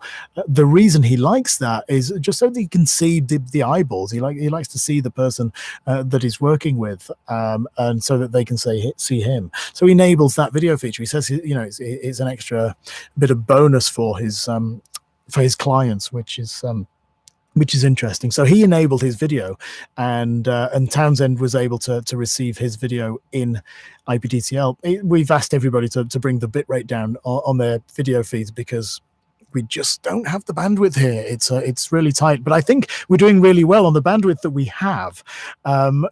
It's been a miracle to kind of get this live stream on and do everything that we need to do. I just had an alert on Twitter say that Bob Clavin, the man that's staring at me through the glass, has followed me. So I'm doing something right. I mean, it's not the most interesting anecdote, I know, but just filling time now for the next 10 minutes. But if you want to follow and tweet us on Twitter, then the best address, so the best handle is InQuality Media. That's at InQuality Media on Twitter. And we've got an IPDTL and Hybrid account, which is at IPDTL. You can also contact us that way. Some tweets from you guys today. Herb Merriweather liked a tweet that says, always a pleasure to have a chance to see Curvo. He is NAB show. Well, I guess that means he's at NAB show to help. With Twitter, I never, you know, because the username's got an at the beginning. Do you then say at? Yes, you do. He's at NAB show to help show the incredible products from InQuality Media, including IPDTL. Amazing innovation that you need to see. So that was originally a tweet from Mike Laponis. I'm probably not doing a great job at pronouncing these names. Stuart Clarkson was on with us, well, this morning, our time, evening his time. He was on an iPhone with Lucy Live at his son's. This is a radio guy in the UK, and he was on his iPhone, because he's an iPhone kind of guy, with Lucy Live. He was wandering around the football pitch where his son was doing soccer practice, and he was talking to us, and it sounded great. You could hear the birds tweeting. It sounded really great quality, and this was like, you know, on 4G LTE. So that was impressive. So he sent a tweet earlier about what he also did with us yesterday. We recorded the Radio Today. It's a British radio news podcast, and we recorded it through our technology and booth here at NAB show yesterday. And so he tweeted about that, and with a photograph of our Studio Bricks booth, which I'm speaking to you in right now. And Quentin Howard replies, is he in a shower cubicle? Because it is that kind of shape. So thanks for that. We've done 2 streams today, by the way. We started off with a stream in the morning, and then we took a break because Townsend Coleman did a live show. Well, he did a live voice session from here into the Ryan and Kelly show, which I'm told is quite popular here in the United States. And he's the voice of that show. He's the guy who says next live on that show, and he did that from this booth here today. And they do a clever thing at Studio City, which is the production studio that does the production elements for that program. You'll hear now, if I fade my mic out, you'll hear that the noise goes away. There's the noise of a Roland video switcher, which we need in here because to do the video switching. It's a bit of a challenge when you're trying to do a voice session in here. They've got an amazing isotope plugin that they use at Studio City, and it removes all the background noise. So he was still able to do his voice session in here. And then they use this amazing plugin. I mean, we could do with it on the stream, quite frankly. I don't know how well it performs in real time, but we could absolutely do with it here. If you're going to join us at NAB show tomorrow, then the booth number is N5615. We're right up in the North Hall. I'd love you to come and say hi to us at the InQuality stand.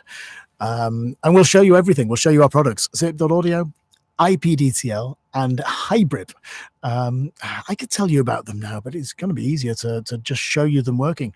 And if you can't make it, then log on to this stream tomorrow and we'll show you it working right here on the stream on the InQuality YouTube channel. Best way to find this channel, well, you're watching it now.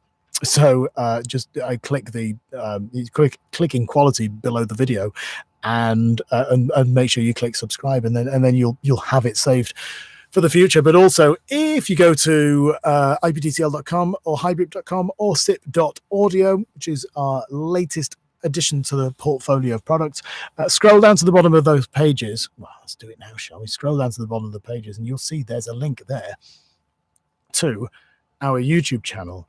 And well, now let's make the world implode, shall we? Let's make the internet implode. Let's make the world implode, shall we? Let's make the internet. Let's make the world. Then we'll stop it there, because any more times that was going to get crazy. So there it is. And now there's an IPDTL logo against the window, which I don't know what that means. I think it means we need to get call in security. I imagine. 4 minutes to go. And then we're off air for the day, and we'll do it all over again. So much content to get through tomorrow. If you'd like to appear, we've spoken to so many great people on the stream today.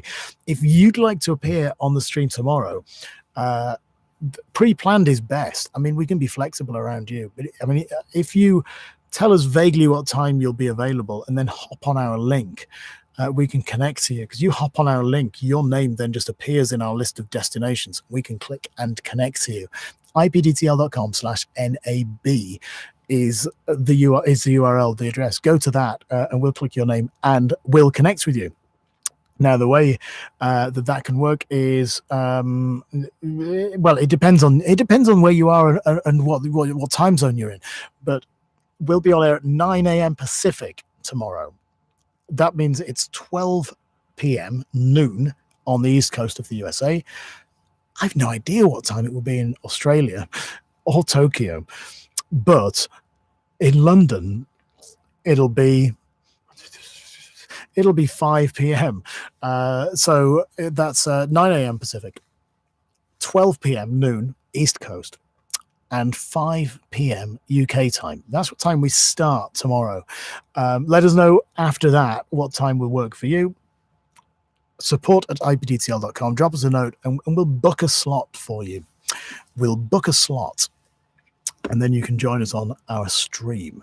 And if you've got unanswered questions about IPDTL, let's face it, there's a lot to know.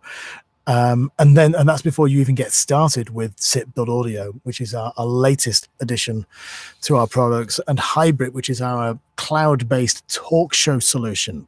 If you've got questions about those, you could send us a message, or you could come and talk to us on our live stream. Wouldn't that be cool? And then, I mean, in doing that, you answer your questions yourself. And we answer the questions by doing the thing. I'm all about, teaching by doing, learning by doing, rather than just talking at you, which is what I've done for the last 20, 30 minutes. I am so grateful to our team today. Thomas Auger, my partner in crime, technical director at InQuality, has been a legend for, forever, but certainly for the last week while we've been putting the finishing touches on this show. Timothy Calloway's been a legend in here again today with his radio hosting duties. Dave Cravassier, local legend here in Las Vegas. Bob Glavin, VO talent, loitering with intent and bringing in people to the booth.